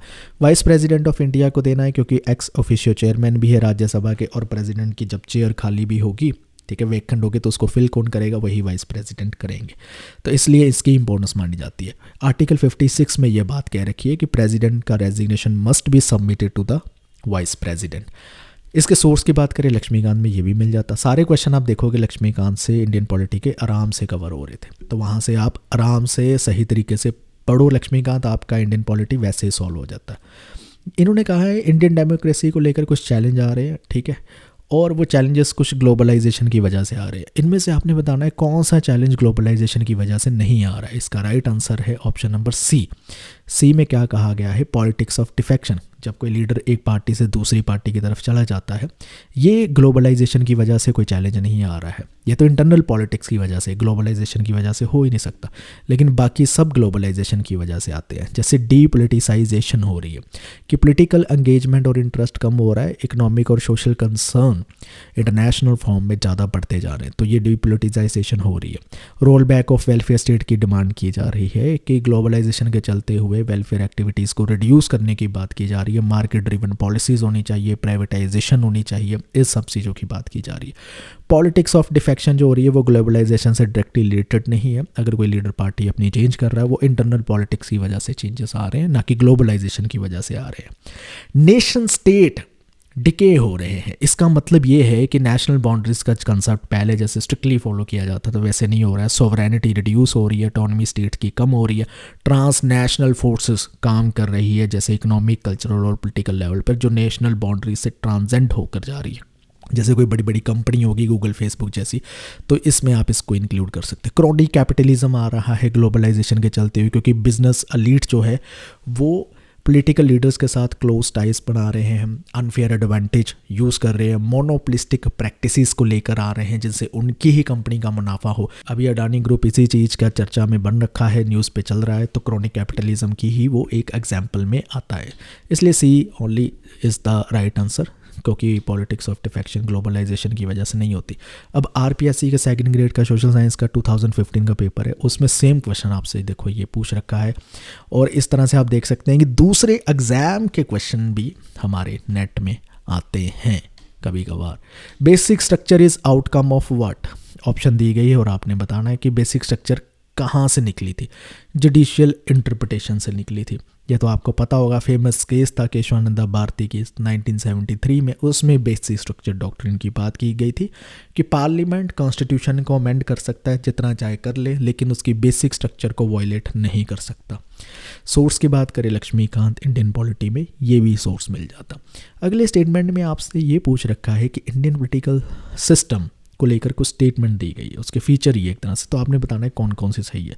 इसका राइट आंसर है ए, बी, डी सही है, लेकिन सी और ई सही नहीं है। एक करके इन सभी स्टेटमेंट को हम देख लेते हैं।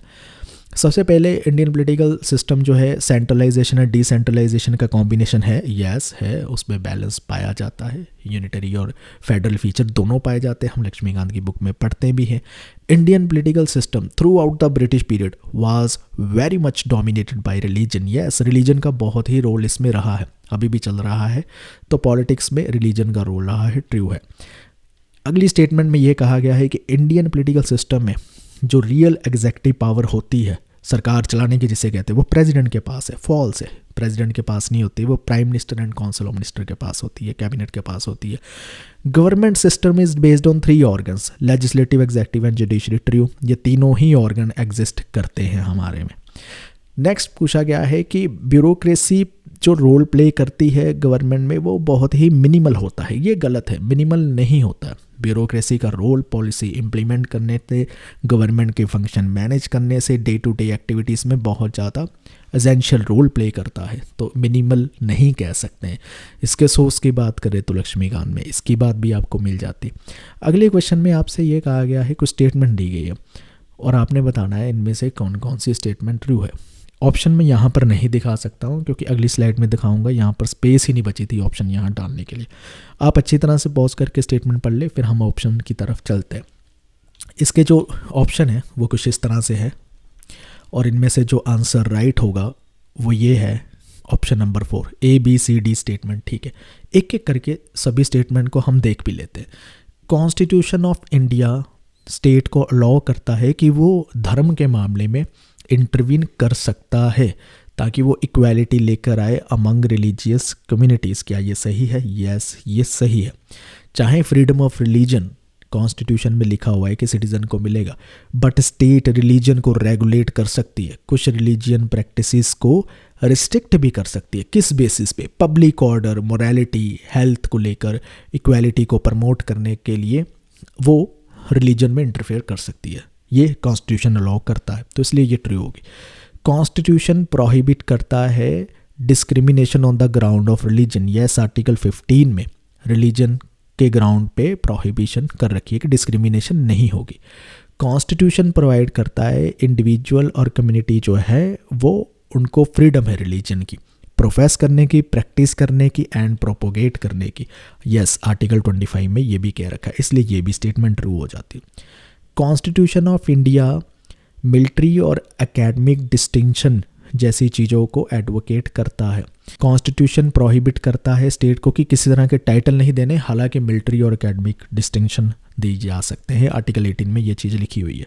Fundamental rights non justiciable rights है, यानी कोर्ट में इन्फोर्स नहीं किए जा सकते। पिछले ही क्वेश्चन में अभी हम पढ़ के आए, नहीं, फंडामेंटल राइट तो जस्टिसेबल होते हैं, कोर्ट में आप इन्फोर्स इनको करा सकते हैं। आर्टिकल 32, आर्टिकल 226 में इन सब की बात कह रखी है। आर्टिकल 32 सुप्रीम कोर्ट की बात करता है, जाकर कर सकते हो, और आर्टिकल 226 हाई कोर्ट की बात करता है।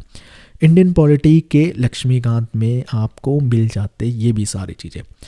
कुछ कमीशंस और कमिटीज़ दे रखी है, इनको आपने लगाना है असेंडिंग ऑर्डर। असेंडिंग ऑर्डर होता है बेसिकली क्रोनोलॉजिकल ऑर्डर, जो पहले आई उसको पहले, जो बाद में उसको बाद में। इसका राइट ऑर्डर ये है। एक एक करके इसको देख लेते हैं। बोर कमेटी कब आती है? बोर कमेटी आती है 1946 में। ये याद रखना, ये कमेटी ब्रिटिश के टाइम पर बनी थी, जब ब्रिटिश गवर्नमेंट थी, ठीक है, इंडिपेंडेंस से भी पहले की। और ये हेल्थ केयर को इम्प्रूवमेंट करने की बात करती है। ये जरूरी नहीं सेंटर स्टेट रिलेशन के साथ रिलेटेड है, जैसे बाकी जो हम कमेटी देखेंगे वो सेंटर स्टेट रिलेशन के साथ किसी न किसी तरह से कनेक्ट करती है। बलवंत राय मेहता कमेटी आती है 1957 में आती है, पंचायती राज इंस्टीट्यूशन की बात करती है। राजमनार कमेटी आती है 1969 से आती है, सेंटर स्टेट रिलेशन की बात करती है। सरकारिया कमीशन आता है 1983 में आता है, सेंटर स्टेट रिलेशन को फोकस करता है। पुंछी कमीशन आता है 2007 में आता है, सेंटर स्टेट रिलेशन को फोकस करता है। इसके सोर्सेज की बात करें सब लक्ष्मीकांत में मिल जाते हैं, बट वो बोरे कमेटी जो मैंने कहा इंडिपेंडेंस से पहले वाली, उसका रेफरेंस आपको नहीं मिलता, वो एक नई कमेटी इन्होंने डाल दी है। Corner stone of the ECI यानी election commission of India mandates drives from article 324 of the constitution. ठीक है, 324 आर्टिकल में कॉन्स्टिट्यूशन के कुछ ये स्टेटमेंट आपने बतानी है, इनमें से कौन कौन सी सही दे रखी है। एक बार इनको भी रीड कर लो क्योंकि ये भी क्वेश्चन लेंथी था, एक ही स्लाइड में इसकी ऑप्शन नहीं आई है। आगे चल के हम अब ऑप्शंस को भी देखते हैं और देखते हैं कौन कौन से सही है, फिर उसी हिसाब से हम एक्सप्लेनेशन भी समझ लेंगे। इसका राइट आंसर है ऑप्शन नंबर 2 ABC। ठीक है, एक एक करके एक एक स्टेटमेंट को हम देखते हैं। सबसे पहले कहा गया है आर्टिकल 324 में लिखा गया है सिंगल चीफ इलेक्शन कमिश्नर होगा, सही लिखा है, आर्टिकल 324 में ये कहा गया है। फिर बी कहा गया है प्रेसिडेंट एडिशनल कमिश्नर भी जो है अपॉइंट कर सकता है। यस, 324 में क्लॉज 2 है, उसमें कहा गया है। फिर कहा गया है जुडिशरी इलेक्शन प्रोसेस में इंटरफेयर नहीं करेगी। ये भी करेक्ट है। जब तक इलेक्शन चल रहे जुडिशरी इंटरफेयर नहीं करेगी, इलेक्शन होने के बाद यानी पोस्ट इलेक्शन जुडिशरी अपनी बात कर सकती है अगर कोई डिस्प्यूट अराइज होती है। डी में कहा गया है इलेक्शन कमीशन जो है पंचायत के इलेक्शन भी कंडक्ट कराता है, ये गलत है। Election commission of India parliament के, स्टेट लेजिस्लेचर के, प्रेसिडेंट के, वाइस प्रेसिडेंट के इलेक्शन कराता है, लेकिन panchayat election state election commission कराता है, ना कि इलेक्शन कमीशन ऑफ इंडिया कराता है।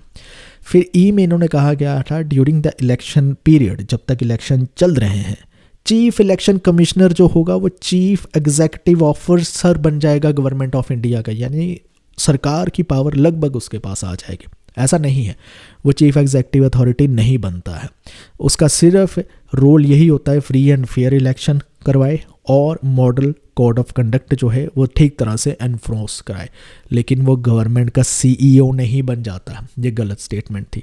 अगर इसके सोर्स की बात करें लक्ष्मीकांत की इंडियन पॉलिटी में, ये भी आपको मिल जाते। अगला क्वेश्चन जो है वो एक तरह से कॉम्प्रिहेंशन है, रीडिंग पैसेज आपने करना था, उनमें से आपने आंसर देने थे। पैसेज तो आप चलो पढ़ लोगे, लेकिन जो क्वेश्चन आपसे पूछे गए वो बेसिकली फैक्चुअल क्वेश्चन है। पैसेज जिसने पढ़ा भी नहीं है वो फिर भी आंसर दे सकता है। अब देखिए ना, इन्होंने कहा है कौन सा डायरेक्टिव प्रिंसिपल है जो 86th अमेंडमेंट के चलते हुए फंडामेंटल राइट बना दिया जाता है, वो है right to education of children. Article 45 में उसकी बात कर रखी है और उसको अब फंडामेंटल राइट बना दिया जाता है 86th अमेंडमेंट 2002 में जब आती है। तो फंडामेंटल राइट कहाँ पर ऐड किया जाता है? आर्टिकल 21A में ऐड किया जाता है। पहले ये आर्टिकल 45 डायरेक्टिव प्रिंसिपल होता था, अब भी है, ऐसा नहीं है कि आर्टिकल 45 वहाँ से डिलीट ही कर दिया गया या रिपील कर दिया गया, वो वहाँ पर है, लेकिन फंडामेंटल राइट में भी एक आर्टिकल ऐड कर दिया और कह सकते हो कि आप उसमें आर्टिकल 45 एक तरह से एनफोर्स हो गया, लागू हो गया, इम्प्लीमेंट हो गया। तो राइट टू एजुकेशन वहाँ पे आ जाता है। 6 से 14 साल के बच्चों के लिए फ्री एंड कंपलसरी कर दी गई आर्टिकल 21A के तहत 86th अमेंडमेंट में। कॉमन क्वेश्चन है, PYQ जैसा ये बहुत बार पूछा जाता है, इसलिए आपको ये पता होना चाहिए। नेक्स्ट क्वेश्चन की अगर बात करें तो इसमें यह कहा गया है कि किसमें ये लिखा गया है कि गवर्नमेंट को पॉलिसी बनाते वक्त डायरेक्टिव प्रिंसिपल्स का ध्यान रखना होगा। ये आर्टिकल 37 में कहा गया, यहाँ से डायरेक्टिव प्रिंसिपल शुरू होते, वहाँ पर ही ये चीज़ मेंशन कर रखी है। इसके सोर्स की बात करें लक्ष्मीकांत में, ये भी चीज़ें आपको मिल जाती। अगले क्वेश्चन में आपसे ये कहा गया है, किसने कहा है कि directive principle of state policy DPSP जो है वो सोशल रेवोल्यूशन पे फोकस करती है? ग्रैनविल अस्टिन ने कहा है। अब ये क्या है? ये कहते हैं, देखिए डायरेक्टिव प्रिंसिपल में जस्टिस, इक्वालिटी और इकोनॉमिक ट्रांसफॉर्मेशन जैसी चीज़ें हमें दिखाई देती है जो लोगों के लाइफ्स को, सिटीज़न की लाइफ्स को इम्प्रूव करेगी, तो इसलिए हमें दिखाई देता है वहाँ पर सोशल रेवोल्यूशन, ये ग्रैनविल अस्टिन ने कहा है। नेक्स्ट क्वेश्चन में की ओर चलते हैं। इसमें आपसे ये पूछा गया है, किसने ये कहा है कि DPSP एक अटेम्प्ट है फैबियन सोशलिज्म को इंडिया में लेकर आने के लिए, विदाउट क्लेमिंग कि इंडिया जो है एक सोशलिस्ट कंट्री है, विदाउट सोशलिज्म, ठीक है, importing Fabian socialism without socialism, ये किसने कहा है? सर आइवर जेनिंग्स ने कहा है। उन्होंने कहा सारी चीज़ें तो फैबियन सोशलिस्ट के ही आइडियल्स उठा रखे, लेकिन कभी क्लेम नहीं किया जाता है क्लियरली कि वो सोशलिज्म की पॉलिसी को अडॉप्ट कर रहे हैं, ठीक है। और DPSP जो बनाए गए हैं उसमें हालांकि लीगल एनफोर्सिएबिलिटी लैक करती है, यानी लीगली एनफोर्सिएबल नहीं है, वो सिर्फ डायरेक्शंस दे रहे हैं कि अपनी पॉलिसी में ये चीज़ें भी आपने ऐड करनी होती है। लक्ष्मीकांत में ये भी आपको पॉइंट मिल जाता। अब chairman of the drafting committee यानी डॉक्टर BR अम्बेडकर ने कहा था कि अगर कोई भी गवर्नमेंट DPSP को इग्नोर करती है तो जो वोटर्स होंगे इलेक्शन के टाइम पर उनको जवाब देना होगा कि आपने क्या किया अगर वेलफेयर पॉलिसीज़ या DPSP को आपने कवर नहीं किया। तो ये जो स्टेटमेंट है, ये स्टेटमेंट कैसी स्टेटमेंट है? ये एक पॉलिटिकल स्टेटमेंट है। पॉलिटिकल स्टेटमेंट होने का मतलब क्या है कि ये स्टेटमेंट के पॉलिटिकल आउटकम्स होंगे। ये स्टेटमेंट पॉलिटिकल नेसेसिटी से चलती है कि DPSP भाई सरकारों को इम्प्लीमेंट करने होंगे अगर वो पावर में आना चाहते हैं या पावर में रहना चाहते हैं, उनकी पॉलिटिकल नेसेसिटी बनते हैं, ज़रूरत बनते हैं, तो इसलिए ये पॉलिटिकल स्टेटमेंट कहलाती है। लक्ष्मीकांत में इसकी भी आपको छोटी मोटी रेफरेंस मिल जाती। अब सॉल्व करते हैं सितंबर 2024 की शिफ्ट 2 के क्वेश्चंस को। इसमें जो सबसे पहला क्वेश्चन आपसे पूछा गया वो ये 15th finance commission of India के चेयरमैन कौन थे? इसका राइट आंसर है NK सिंह थे। NK Singh 15th finance commission के चेयरमैन रहते हैं और ये फॉर्मर सिविल सर्वेंट थे। 2017 में ये बनते हैं और 2020 से लेकर 2025 तक फाइनेंशियल रिसोर्सेज कैसे डिस्ट्रीब्यूट होंगे गवर्नमेंट के, उसको लेकर ये रिपोर्ट देते हैं। इसके सोर्स की बात करें लक्ष्मीकांत की इंडियन पॉलिटी में आपको ये चीज़ मिल जाती। अगले क्वेश्चन में आपको कुछ स्टेटमेंट दे रखी है और आपने बताना इनमें से कौन कौन सी स्टेटमेंट करेक्ट है। ऐसे ही पहली बार हुआ है कि एनटीए ऐसे क्वेश्चन बनाने लगा है जिसमें डिफरेंट यूनिट को क्लब किया जा रहा है। जैसे ए स्टेटमेंट जो है पॉलिटिकल थ्योरी की है, बी जो है इंडियन पॉलिटिकल थॉट की है, सी इंडियन पॉलिटी की है, डी जो है इंडियाज़ फॉरेन पॉलिसी की है। तो आप देख सकते हो कि डिफरेंट यूनिट से ये स्टेटमेंट उठाई गई हैं। ये पहली बार हो रहा है। इसका राइट आंसर ऑप्शन नंबर 3 है। चलिए एक बार सभी स्टेटमेंट को देख लेते हैं। जैकब श्रीधर ने बुक लिखी है स्पेक्टर्स ऑफ मार्क्स, करेक्ट है, ये उन्होंने ही बुक लिखी है। दीनदयाल उपाध्याय ने इंटेग्रल ह्यूमनिज्म के आइडिया को अपोज किया था, गलत है, रैदर उनका ही ये आइडिया है, वो अपोज क्यों करेंगे। नेक्स्ट ये है फेडरलिज्म जो बोरो किया गया है वो ब्रिटिश कॉन्स्टिट्यूशन से किया गया है, ये गलत है, ब्रिटिश कॉन्स्टिट्यूशन से हमने फेडरलिज्म नहीं लिया है, ये इंस्पायर हुआ था गवर्नमेंट ऑफ इंडिया एक्ट 1935 से। आसिफ अली जरदारी पाकिस्तान के प्रेसिडेंट है, ये करेक्ट है। पंचायत राज सिस्टम जो है वो 45% रिजर्वेशन की बात करता है, इनकरेक्ट है, वो 33% रिजर्वेशन की बात करता है। इसके सोर्सेज की बात करें तो लक्ष्मीकांत की इंडियन पॉलिटी में भी हमें ये सोर्सेज मिल जाते हैं और हमारी रैपिड फायर रिवीजन में भी आपको मिल जाता, दीनदयाल उपाध्याय का और जैकब श्रीधर का। नेक्स्ट आपसे कुछ स्टेटमेंट दी गई है और आपने बताना है इनमें से कौन कौन सी स्टेटमेंट करेक्ट है। ऐसे बहुत सारे क्वेश्चन आएंगे इंडियन पॉलिटी में। राइट आंसर है ऑप्शन नंबर 3 ADE करेक्ट है। एक बार देख लेते हैं सभी स्टेटमेंट को। नीति आयोग प्लानिंग कमीशन की तरह एग्जेक्टिव रेजोल्यूशन से लेकर आया गया था, राइट, ये ऐसे ही लेकर आया गया।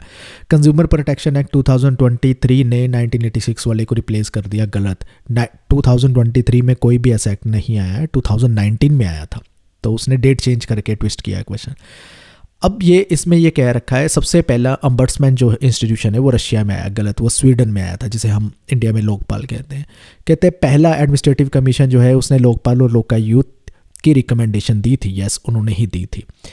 अब इन्होंने कहा है मोरारजी देसाई ने पहला ARC जो है वो हेड किया था, ये भी सही है। तो इस तरह से ये आंसर हो जाता है। लक्ष्मीकांत की इंडियन पॉलिटी में आपको सारी ये चीज़ें मिल जाती। अब 2 लिस्ट को आपने मैच करना है, प्रेसिडेंट दिए हैं और उनके टेन्योर दिए हैं। इसका राइट आंसर है ऑप्शन नंबर 3। इसको देख लेते हैं एक एक करके। डॉक्टर जाकिर हुसैन 67 से 69 रहते हैं। फिर आते हैं फ़ाखरुद्दीन अली अहमद, ये 74 से 77 रहते हैं। फिर इसके बाद आते हैं नीलम संजीवा रेड्डी 77 से 82 रहते हैं। फिर आते हैं R वेंकट रमन 87 से 92 तक रहते हैं। इसके सोर्सेज की बात करें तो लक्ष्मीकांत में एक टेबल दिया होता है प्रेसिडेंट का, प्राइम मिनिस्टर का, सभी, तो उसमें से ये क्वेश्चन बनाया गया। आपसे अब ये पूछा गया है क्रोनोलॉजिकल ऑर्डर में आपने इन कमीशन को लगाना है और उसके अकॉर्डिंगली आपने आंसर बताना है। इसका राइट आंसर है ऑप्शन नंबर 1। एक एक करके इन सब को देख लेते हैं। नेशनल कमीशन फॉर वुमेन जो है 1992 में फॉर्म होता है। नेशनल कमीशन फॉर माइनॉरिटी ये भी 1992 में होता है। National commission for scheduled caste जो है वो 2004 में होता है। और फिर आता है सेंट्रल इंफॉर्मेशन कमीशन, ये 2005 में होता है। National commission for protection of child rights ये 2007 में होता है। इसके सोर्सेज की बात करें लक्ष्मीकांत में आपको सब मिल जाते हैं। बढ़ते हैं अगले क्वेश्चन की ओर। अगले क्वेश्चन में आपको एक बड़ा सा आर्टिकल दे रखा है, उसकी स्टेटमेंट ही है और आपने बताना ये कौन सी आर्टिकल की है। बेसिकली पंचायती राज सिस्टम की बात की जा रही है। ये आर्टिकल 40 में DPSP का एक आर्टिकल है, बहुत इंपॉर्टेंट आर्टिकल है। तो ये DPSP का आर्टिकल 40 है और बाकी के जो आर्टिकल है वो भी आप देख सकते हैं कौन कौन से थे। इसके सोर्स की बात करें तो ये हमारी रैपिड फायर रिवीजन की बुक में मिल जाता और लक्ष्मीकांत में भी आपको ये आर्टिकल मिल जाता। अब बात करते हैं नेक्स्ट। ये कहते हैं आर्टिकल 15 में ये लिखा गया है कि स्टेट डिस्क्रिमिनेट नहीं करेगा सिटीजन को कौन से ग्राउंड पर। तो नीचे 5 ग्राउंड सी और आपने बताना है, ये पांचों ही सही है, पांचों की पांचों ही मेंशन की गई है। रिलीजियन, रेस, कास्ट, सेक्स और प्लेस ऑफ बर्थ, इन सभी चीज़ों के साथ वो डिस्क्रिमिनेट नहीं करेगा स्टेट। रैपिड फायर रिवीजन की बुक में मिल जाता, लक्ष्मीकांत में भी आपको ये चीज़ मेंशन मिल जाती। नेक्स्ट आपसे ये पूछा गया है इंडियन कॉन्स्टिट्यूशन से लेकर कुछ आर्टिकल मेंशन किए गए हैं और उन आर्टिकल के साथ स्टेटमेंट दी गई है। आपने देखना है कौन कौन सी सही मैच कर रही है। इसकी ऑप्शन अगले पेज में वो देख लेते हैं। इसका राइट आंसर 3 बनता है। एक बार इसको देख लेते हैं कैसे है। सबसे पहले क्या गया है, ऑल इंडिया सर्विस जो है 312 आर्टिकल में मेंशन है, ये करेक्ट है। फिर कहा गया है एडमिनिस्ट्रेटिव ट्रिब्यूनल जो है 342A में मेंशन है, ये इनकरेक्ट है। वो 323 में A में मेंशन है, 342A में नहीं है। फिर इन्होंने क्या है इंटर स्टेट काउंसिल जो है आर्टिकल 244 में मेंशन है, ये भी इनकरेक्ट है, वो आर्टिकल 263 में मेंशन है। फिर इन्होंने कहा है मदर टंग प्राइमरी स्टेज में इंस्ट्रक्शन देने चाहिए, वो कॉन्स्टिट्यूशन में मेंशन ही नहीं है, ये गलत कहा है। रैदर आर्टिकल 350A में कहा है कि प्राइमरी स्टेट जो ऑफ एजुकेशन है वहाँ पर जब भी इंस्ट्रक्शन दी जाए या जो भी पढ़ाया जाए वो मदर टंग में ही पढ़ाना जाना चाहिए। फिर इन्होंने कहा है लैंग्वेज को लेकर जो प्रोविज़न मेंशन है वो आर्टिकल 368 में मेंशन है। गलत है, आर्टिकल 368 तो अमेंडमेंट का आर्टिकल है, वो मदर टंग के साथ नहीं जुड़ा हुआ है। लक्ष्मीकांत की इंडियन पॉलिटी में आपको ये सभी आर्टिकल मिल ही जाते हैं। आगे इन्होंने आपसे कहा है कॉन्स्टिट्यूशनल अमेंडमेंट्स है, उनको आपने लगाना है क्रोनोलॉजिकल ऑर्डर में, कब कब कौन सी अमेंडमेंट है। इसका राइट आंसर है ऑप्शन नंबर 4। एक एक करके इन सबको देख लेते हैं। प्रेमल में अमेंडमेंट आती है जिसमें unity and integrity to the nation word add किया जाता है, वो है 42nd अमेंडमेंट, 1976 में आती है ये। फिर आती है मैथिली को एज ए लैंग्वेज 8 शेड्यूल में ऐड किया जाता है, ये 92nd अमेंडमेंट आती है, 2003 में इसको ऐड किया जाता है। कोंकणी को भी ऐड किया जाता है 8 शेड्यूल में, ये 71st अमेंडमेंट 1992 में आती है। तो इसको हमने यहाँ पर क्रोनोलॉजिकली अरेंज तो नहीं किया है, लेकिन ABCD करके पॉइंट सारे बता दिए कौन सी कब आती है, आप अपने हिसाब से क्रोनोलॉजिकली उसको अरेंज कर लेना। Cooperative society article 243 ZH insert करती है और ये 97th अमेंडमेंट 2000 लेवल में आती है। वुमेन रिजर्वेशन एक्ट कब आता है, ये अभी अभी आया है, 106 जो अमेंडमेंट है वहाँ पर आया, 2023 में आता है। वुमेन रिजर्वेशन बिल भी इसे कहा जाता है। 33% रिजर्वेशन मिली है वुमेन को लोकसभा में, स्टेट लेजिस्लेटिव असेंबली में और दिल्ली की लेजिस्लेटिव असेंबली में। ये क्वेश्चन टफ था, इजी क्वेश्चन नहीं था, टफ चीज़ें इसमें से पूछी गई। इंडियन पॉलिटी जो लक्ष्मीकांत की बुक है उसमें काफ़ी चीज़ें आपको मिल जाती। रैपिड फायर रिवीजन की बुक में भी आपको ये 106th अमेंडमेंट मेंशन है, वहाँ पर मिल जाती।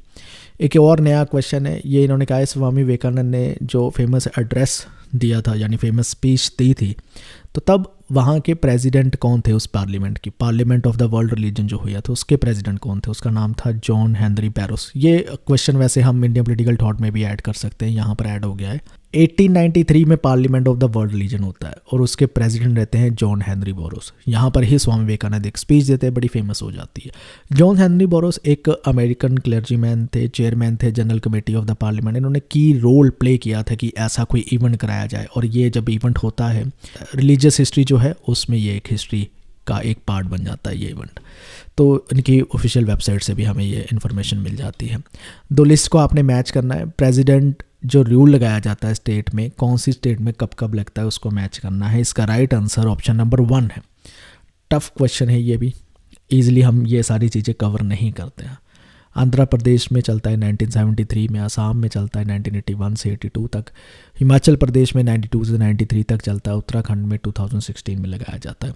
इसके सोर्स की बात करें तो एक ऑफिशियल डॉक्यूमेंट आता है गवर्नमेंट का, प्रेसिडेंट रूल कहाँ कहाँ पर लग चुका है, कब कब लग चुका है, वो वहाँ से हमें सारी जानकारी मिल जाती है। लक्ष्मीकांत में भी शायद मिल जाएगी। अब आपको प्राइम मिनिस्टर की लिस्ट दे रखी है, इनको आपने क्रोनोलॉजिकल लगाना है उनके टेन्योर के अकॉर्डिंगली। इसका राइट आंसर है ऑप्शन नंबर 2। इसको एक बार देख लेते हैं। मोरारजी देसाई आते हैं पहले, 77 से 79 रहते हैं, ठीक है। फिर चरण सिंह आते हैं, ये 79 से 80 रहते हैं। फिर इसके बाद विश्वनाथ प्रताप सिंह आते हैं, 89 से 90 रहते हैं। और फिर इसके बाद आते हैं चंद्रशेखर जो 90 से 91 तक रहते हैं।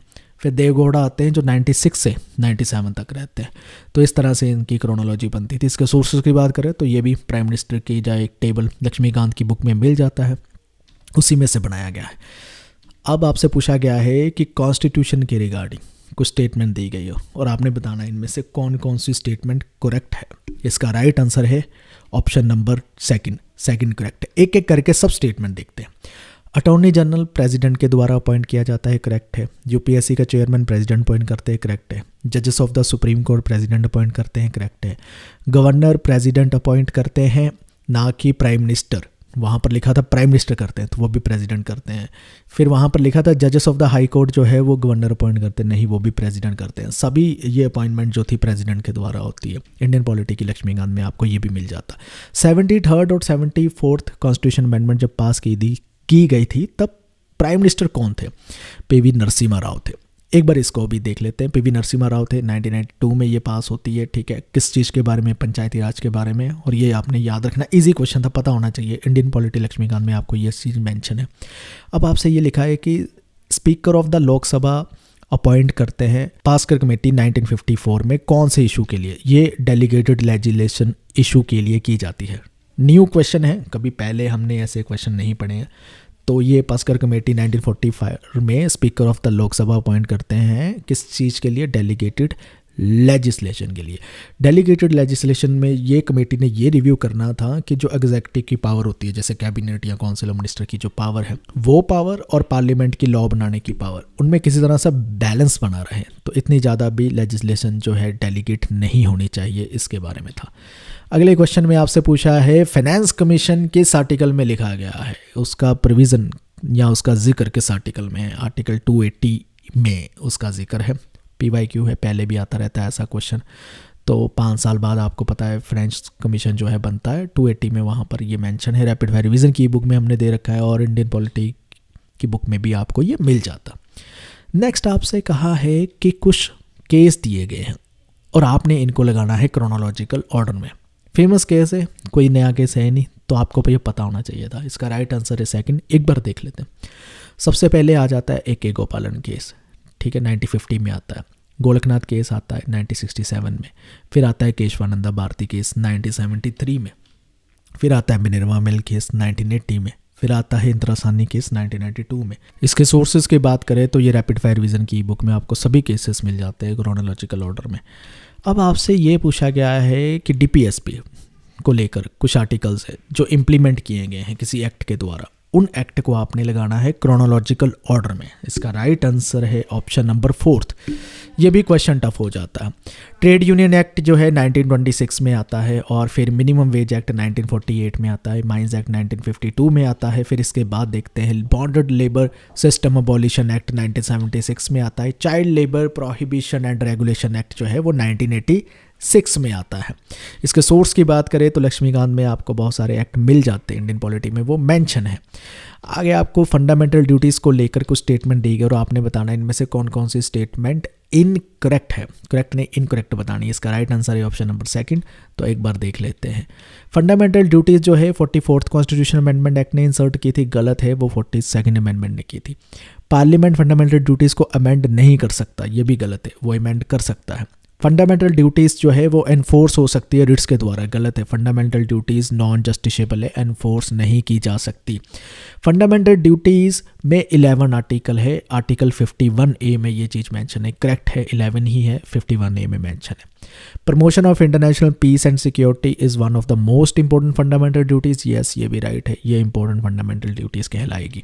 इसके सोर्सेज की बात करें तो लक्ष्मीकांत में आपको ये सारी चीज़ें मिल जाती। अगले क्वेश्चन की बात करते हैं। दो लिस्ट को मैच करना, ये टफ क्वेश्चन है अब, कि कॉन्स्टिट्यूएंट असेंबली जब बनी थी तब वहाँ के स्टेट की कितनी कितनी मेंबरशिप थी, उसको मैच करना है। इसका राइट आंसर 1 बनता है। वैसे एक बार देख लेते हैं कि कैसे कैसे होता है। मद्रास के पास 21 मेंबर थे, बॉम्बे के पास 49, वेस्ट बंगाल के पास 19 और यूनाइटेड प्रोविंस के पास 55 मेंबर थे।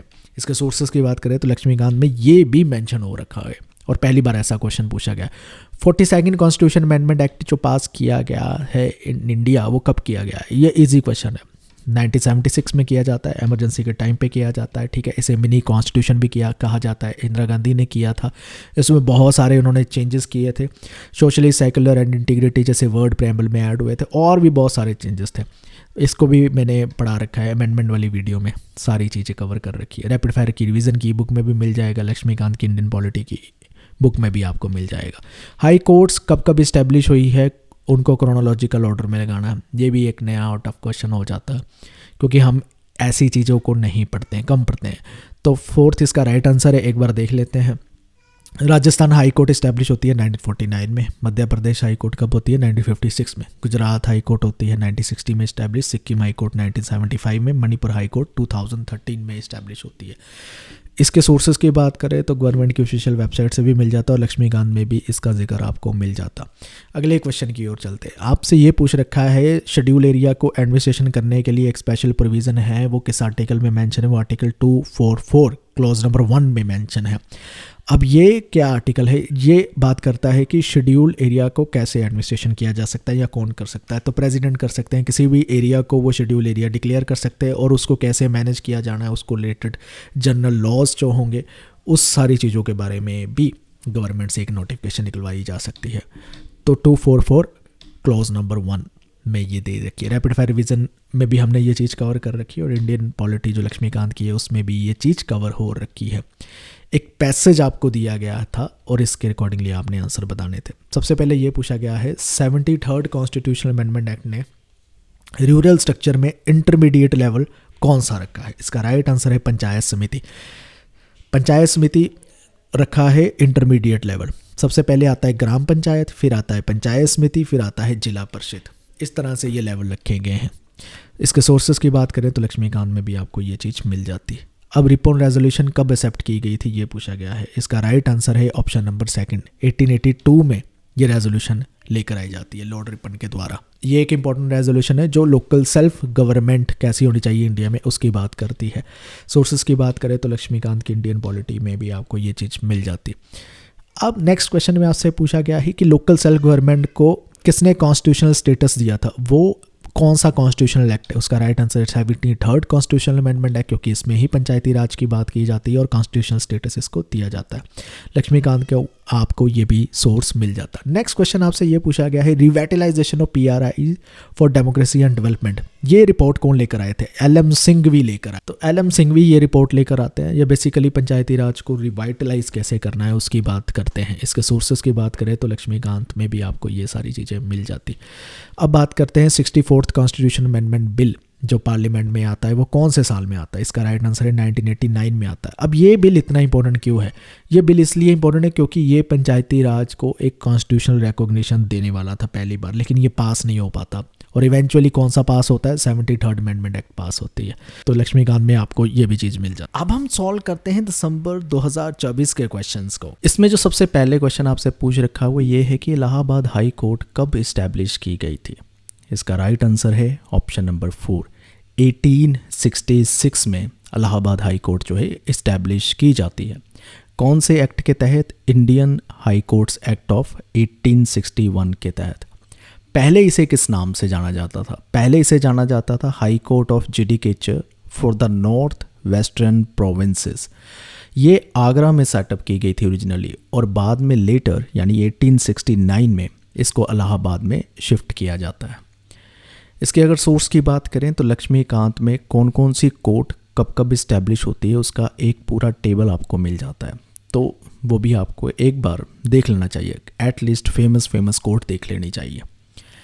नेक्स्ट क्वेश्चन में आपसे पूछा है इनमें से जो हायर पोजीशन पे वो पहले आएंगे, जो लोअर पोजीशन पे हैं वो बाद में आएंगे, उसको आपने अरेंज करना है, जिसे हम टेबल ऑफ प्रेसिडेंस भी कहते हैं। इसका राइट आंसर है ऑप्शन नंबर 3rd। एक एक करके देखते हैं सबसे पहले कौन आता है। देखिए टेबल ऑफ प्रेसिडेंस क्या होता है? इसका मतलब होता है कि रैंक और ऑर्डर में कौन कौन से ऑफिशियल पहले आते हैं, कौन से बाद में आते हैं, यूनियन और स्टेट गवर्नमेंट्स के, वो दे रखा होता है। तो प्रेजेंट नोटिफिकेशन जिस हिसाब से चल रही है वो 1979 26 जुलाई में इशू की गई थी और उसमें बहुत सारी अमेंडमेंट अब टाइम टू टाइम होती आ रही है। तो वाइस चेयरपर्सन नीति आयोग के रैंक 7 में आते हैं। भारत रत्न जिन लोगों को मिल रखा होता है वो रैंक 7A में आते हैं। चीफ इलेक्शन कमिश्नर इसके बाद आते हैं, रैंक 9A में आते हैं। डिप्टी चेयरमैन और राज्यसभा जो है रैंक 10 में आते हैं। Attorney general of India rank 11 में आते हैं। ये सिर्फ रैंकिंग है, इनका डे टू डे बिजनेस के साथ एप्लीकेशन के साथ कुछ खास लेना नहीं है, बट कभी कभी कुछ खास अफसर में ये जो चीज़ है ऐसे यूज़ कर ली जाती है।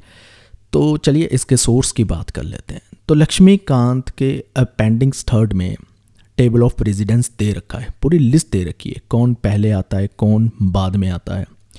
ऐसे लग रहा है लक्ष्मीकांत के जो मेन बुक है टेक्स्ट बुक का पार्ट उसमें से क्वेश्चन ख़त्म होते जा रहे हैं, तो अपेंडिक्स उठाकर अब क्वेश्चन जो है NTA बनाने लगा है।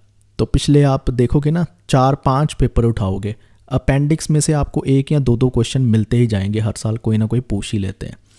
तो ये भी कुछ वैसा ही क्वेश्चन बना दिया गया। अगले क्वेश्चन में आपको ये कह रखा है कि राज्यसभा में जिस जिस स्टेट के पास सीट्स हैं उनको डिसेंडिंग ऑर्डर के हिसाब से आप लगाते जाओ।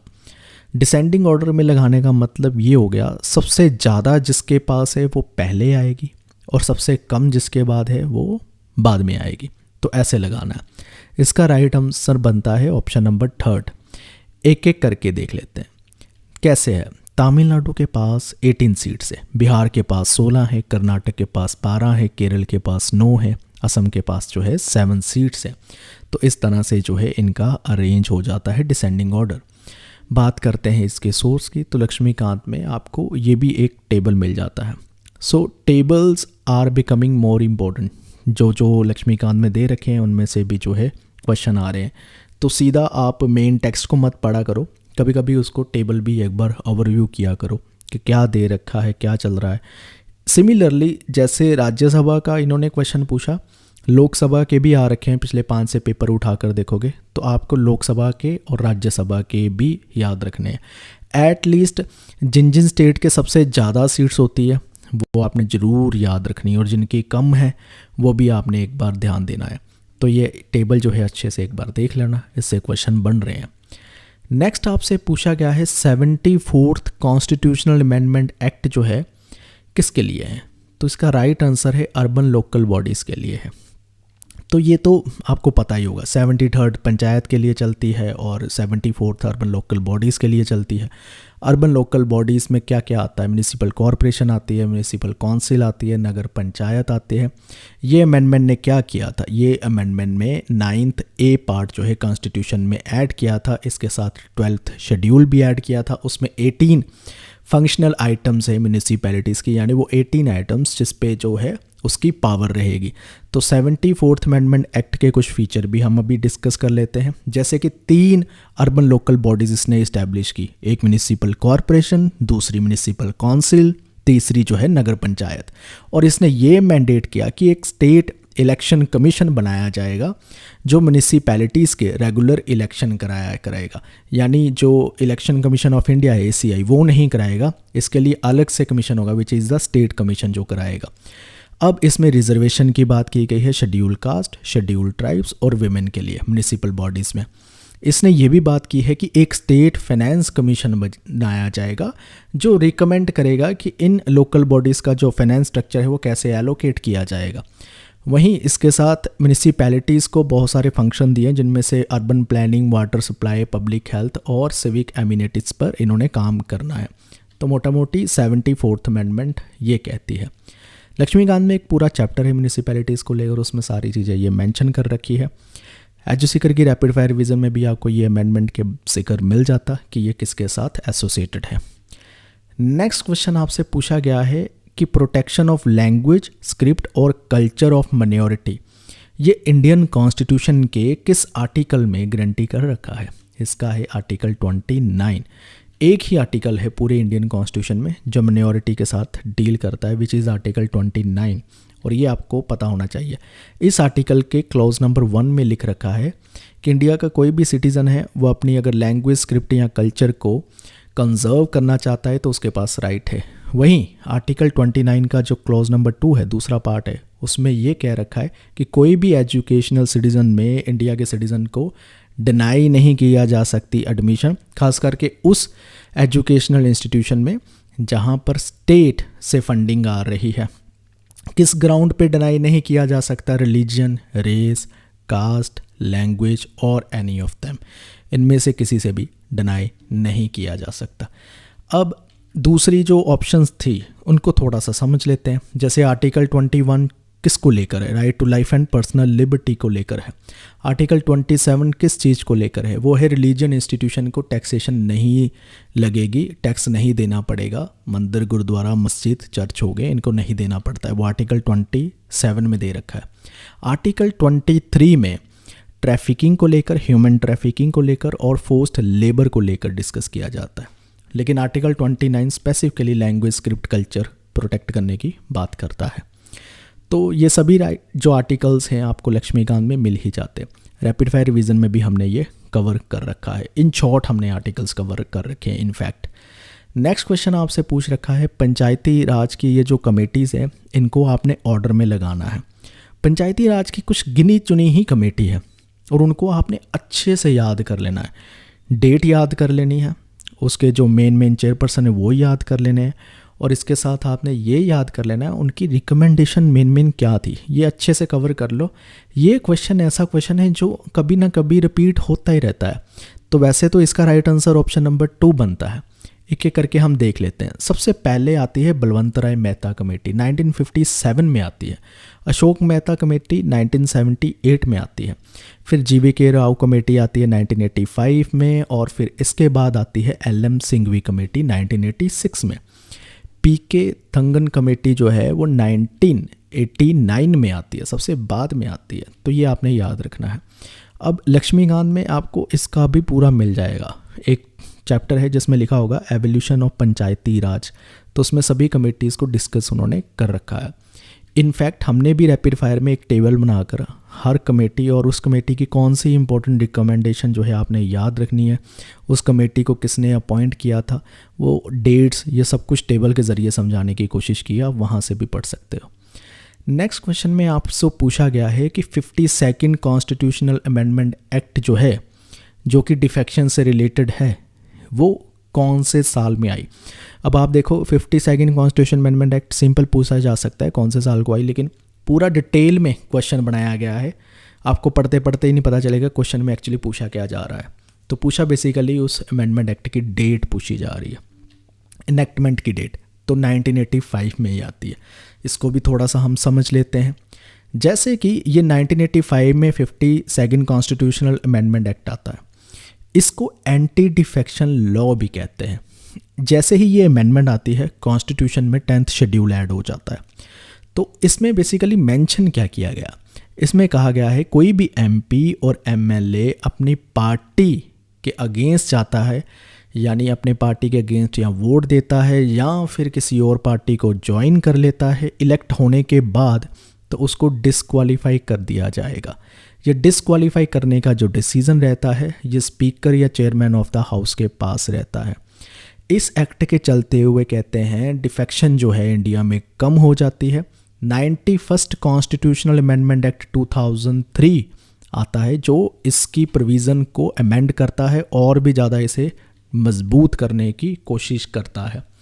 इसके सोर्सेस की बात करें, लक्ष्मीकांत में इसका पूरा एक चैप्टर है, आप डिटेल में पढ़ भी सकते हो। वैसे भी हमने रैपिड फायर रिवीजन में इस अमेंडमेंट को कवर कर रखा है। साथ में हमने, जैसे हम बुक में कवर करते हैं अपने, कि कौन से और एग्ज़ाम में भी पूछ रखा है, जैसे कि मार्च 2023 की शिफ्ट 1 में नेट की ये क्वेश्चन आपको पूछ रखा है, तो वो भी पता चलता जाता है आपको। जब ब्रैकेट में आपको पता चलता है ना ये PYQ है, पूछा जा रखा है, तो उस क्वेश्चन को आप बहुत ध्यान से पढ़ते हो, ऐसे अंडर एस्टिमेट करके नहीं जाते हो। दूसरी टेक्स्ट बुक में ये चीज़ आपको नहीं मिलती है क्योंकि वो स्पेसिफिकली JRF नेट के लिए बनी ही नहीं होती है बुक।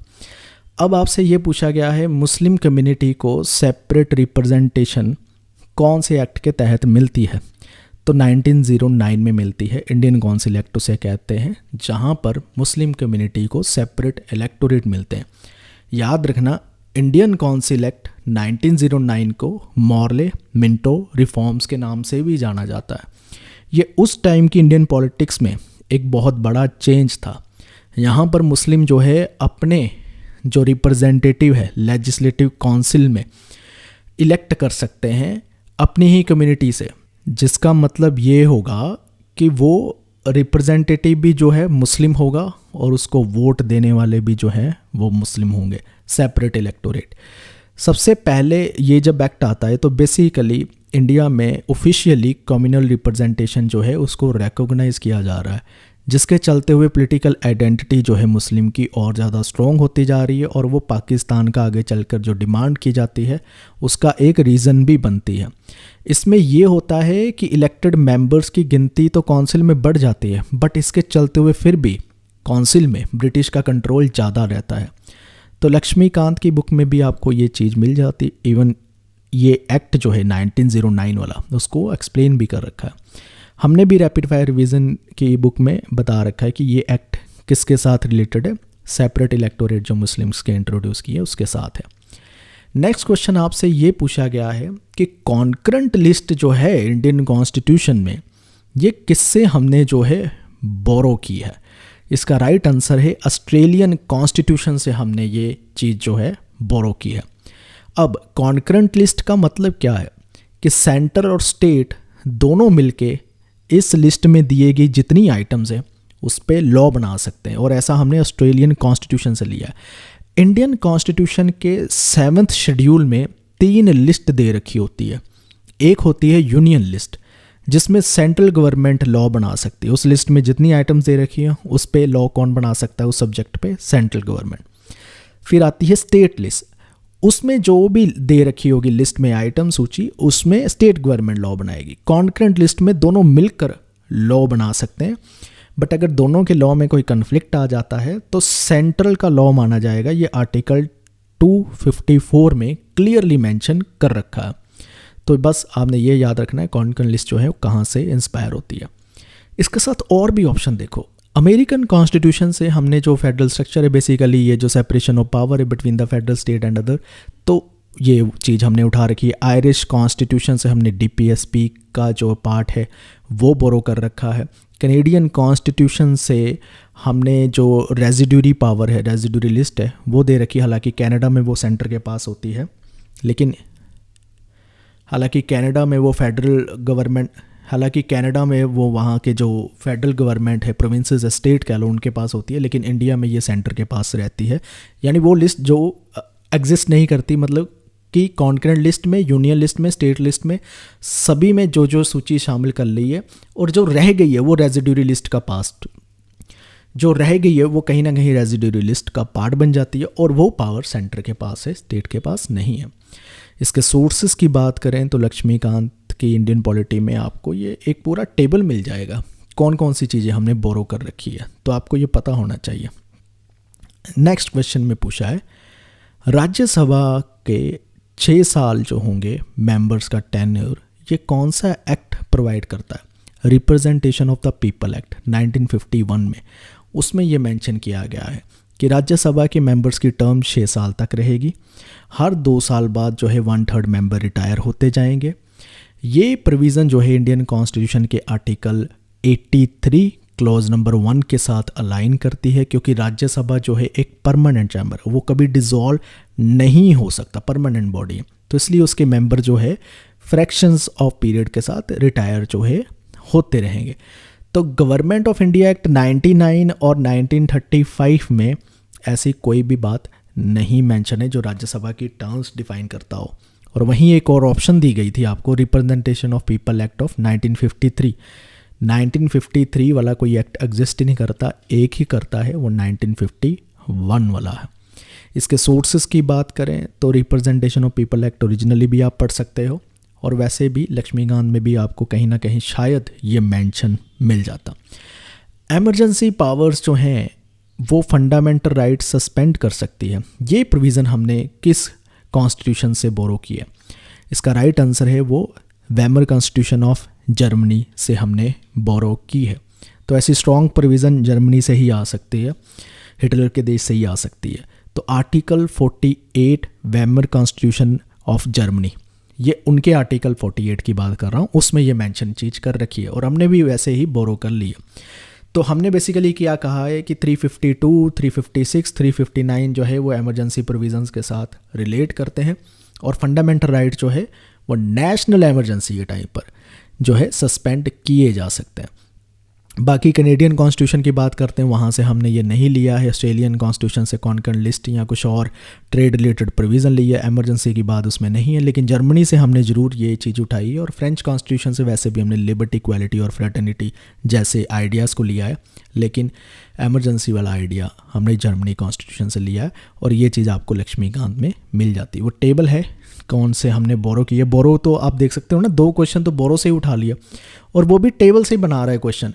ऐसा लग रहा है टेक्स्ट एक एक पढ़ने का उसके पास भी टाइम नहीं है, जो पेपर आपका बना रहा है वो टेबल देख रहा है, टेबल से बनाई जा रहा है क्वेश्चन।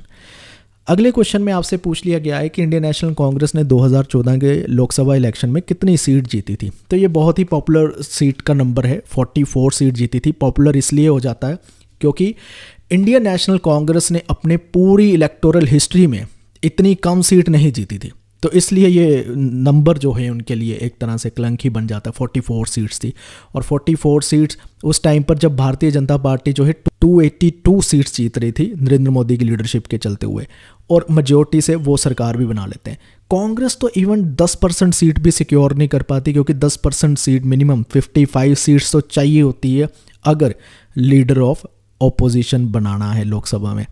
तो कांग्रेस क्या कोई भी पार्टी सिक्योर नहीं कर पाती है, तो लीडर ऑफ ऑपोजिशन होता ही नहीं है 2014 की लोकसभा में।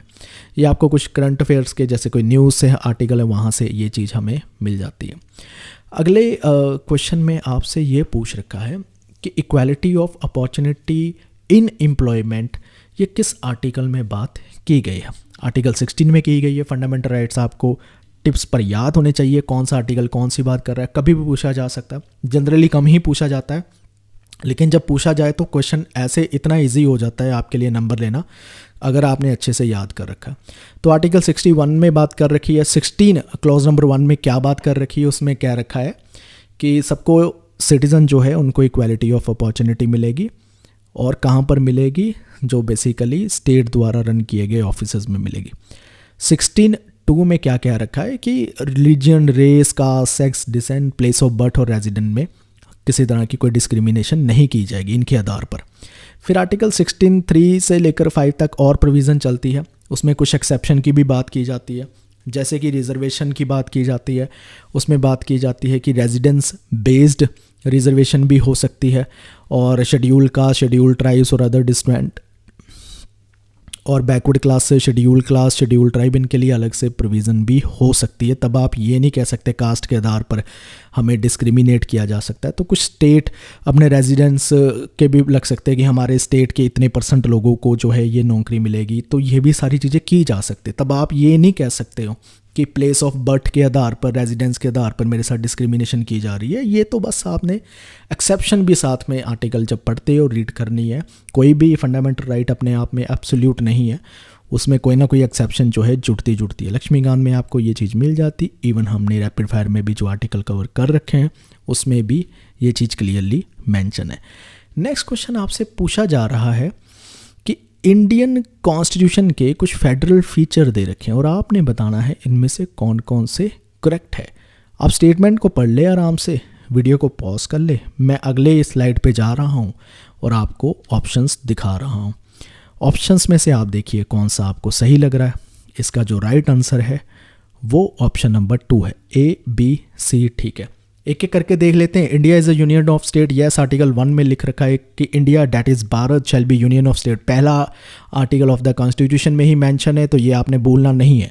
कॉन्स्टिट्यूशन जो है एक supreme organic law of the land है, करेक्ट, सही स्टेटमेंट दे रखी है। लेजिस्लेटिव पावर जो है वो डिस्ट्रीब्यूट होती है सेंटर और स्टेट में, यस हमारे यहाँ डिस्ट्रीब्यूट हो भी रखी है, बिल्कुल करेक्ट है। और 3 लिस्ट जैसे आती है, union list, state list, concurrent list, basically क्या बता रही है हमें, यही बता रही है कि पावर डिस्ट्रीब्यूट हो रखी है। एक रेजिड्यूअल पावर होती है जो स्टेट के साथ कहते हैं रहती है। नहीं, मैंने पहले ही क्वेश्चन जब हम पिछले सॉल्व कर रहे थे उसमें बताया वो सेंटर के पास है इंडिया के केस में, स्टेट के पास नहीं है, तो इनकरेक्ट हो गया। फिर इन्होंने ये कहा है कि राज्यसभा में जो है रिप्रेजेंटेशन हर स्टेट के पास इक्वल है। नहीं, अभी तो हमने पढ़ा तमिलनाडु के पास कोई और है, कर्नाटक के पास कोई और है, सबकी अपने अपने अलग अलग है, क्योंकि वो हर स्टेट को इक्वल नंबर नहीं है। जैसे अमेरिका की सेनेट में होता है कि हर स्टेट के 2 मेंबर जाते हैं, लेकिन नहीं, इंडिया के केस में जो है पॉपुलेशन के बेसिस पे डिसाइड किया जाता है। तो ये आर्टिकल 80 में साफ साफ मेंशन भी कर रखा है कि राज्यसभा की जो रिप्रेजेंटेशन होगी वो पॉपुलेशन के बेस में होगी। अब जैसे उत्तर प्रदेश को देख लीजिए, 31 राज्यसभा सीट उसके पास है क्योंकि पॉपुलेशन उसकी ज़्यादा है। अब सिक्किम की देख लेंगे तो उनके पास सिर्फ 1 ही सीट है राज्यसभा की, क्यों? क्योंकि उनकी पॉपुलेशन कम है, तो पॉपुलेशन के आधार पर आ जाती है। लक्ष्मीकांत में आपको ये भी जो प्रोविज़न है जितनी भी हमने डिस्कस की उनमें से कुछ प्रोविज़न आपको मिल जाती डिफरेंट पेजेस में। उम्मीद करते हैं आज की आपको वीडियो पसंद आई होगी, और जाते जाते मैं आपको जो बता दूं कि हमारी रिसर्च प्रपोजल गाइडेंस जो सर्विस चल रही है उसके लास्ट ईयर के अगर रिज़ल्ट की बात की जाए तो बहुत सारे स्टूडेंट्स ने हमारी सर्विस अवेल करके JNU में सिलेक्शन हुई, किसी की लखनऊ में यूनिवर्सिटी में सिलेक्शन हो रही है, किसी की हैदराबाद सेंट्रल यूनिवर्सिटी में सिलेक्शन हो रही है। तो आप भी अगर जब नेट JRF अपना एग्ज़ाम कंप्लीट कर लोगे और उसके बाद जिस यूनिवर्सिटी में एडमिशन लेना चाहते हो और प्रपोज़ल बनाना है, तो उसके लिए हमारी जो सर्विस है टॉपिक फाइंडर, मतलब आपको टॉपिक भी क्लियर नहीं है, अभी आपने प्रपोज़ल भी बिल्ड नहीं किया, प्रपोज़ल का रिव्यू भी हम करके देंगे और इवन इंटरव्यू की प्रिपरेशन में भी आपकी पूरी हेल्प करेंगे। ये सर्विस अभी 50% डिस्काउंट में चल रही है, इसको आप कभी भी आकर एनरोल कर सकते हो। इसका लिंक भी आपको जो है डिस्क्रिप्शन में मिल जाएगा। Thank you for watching this video.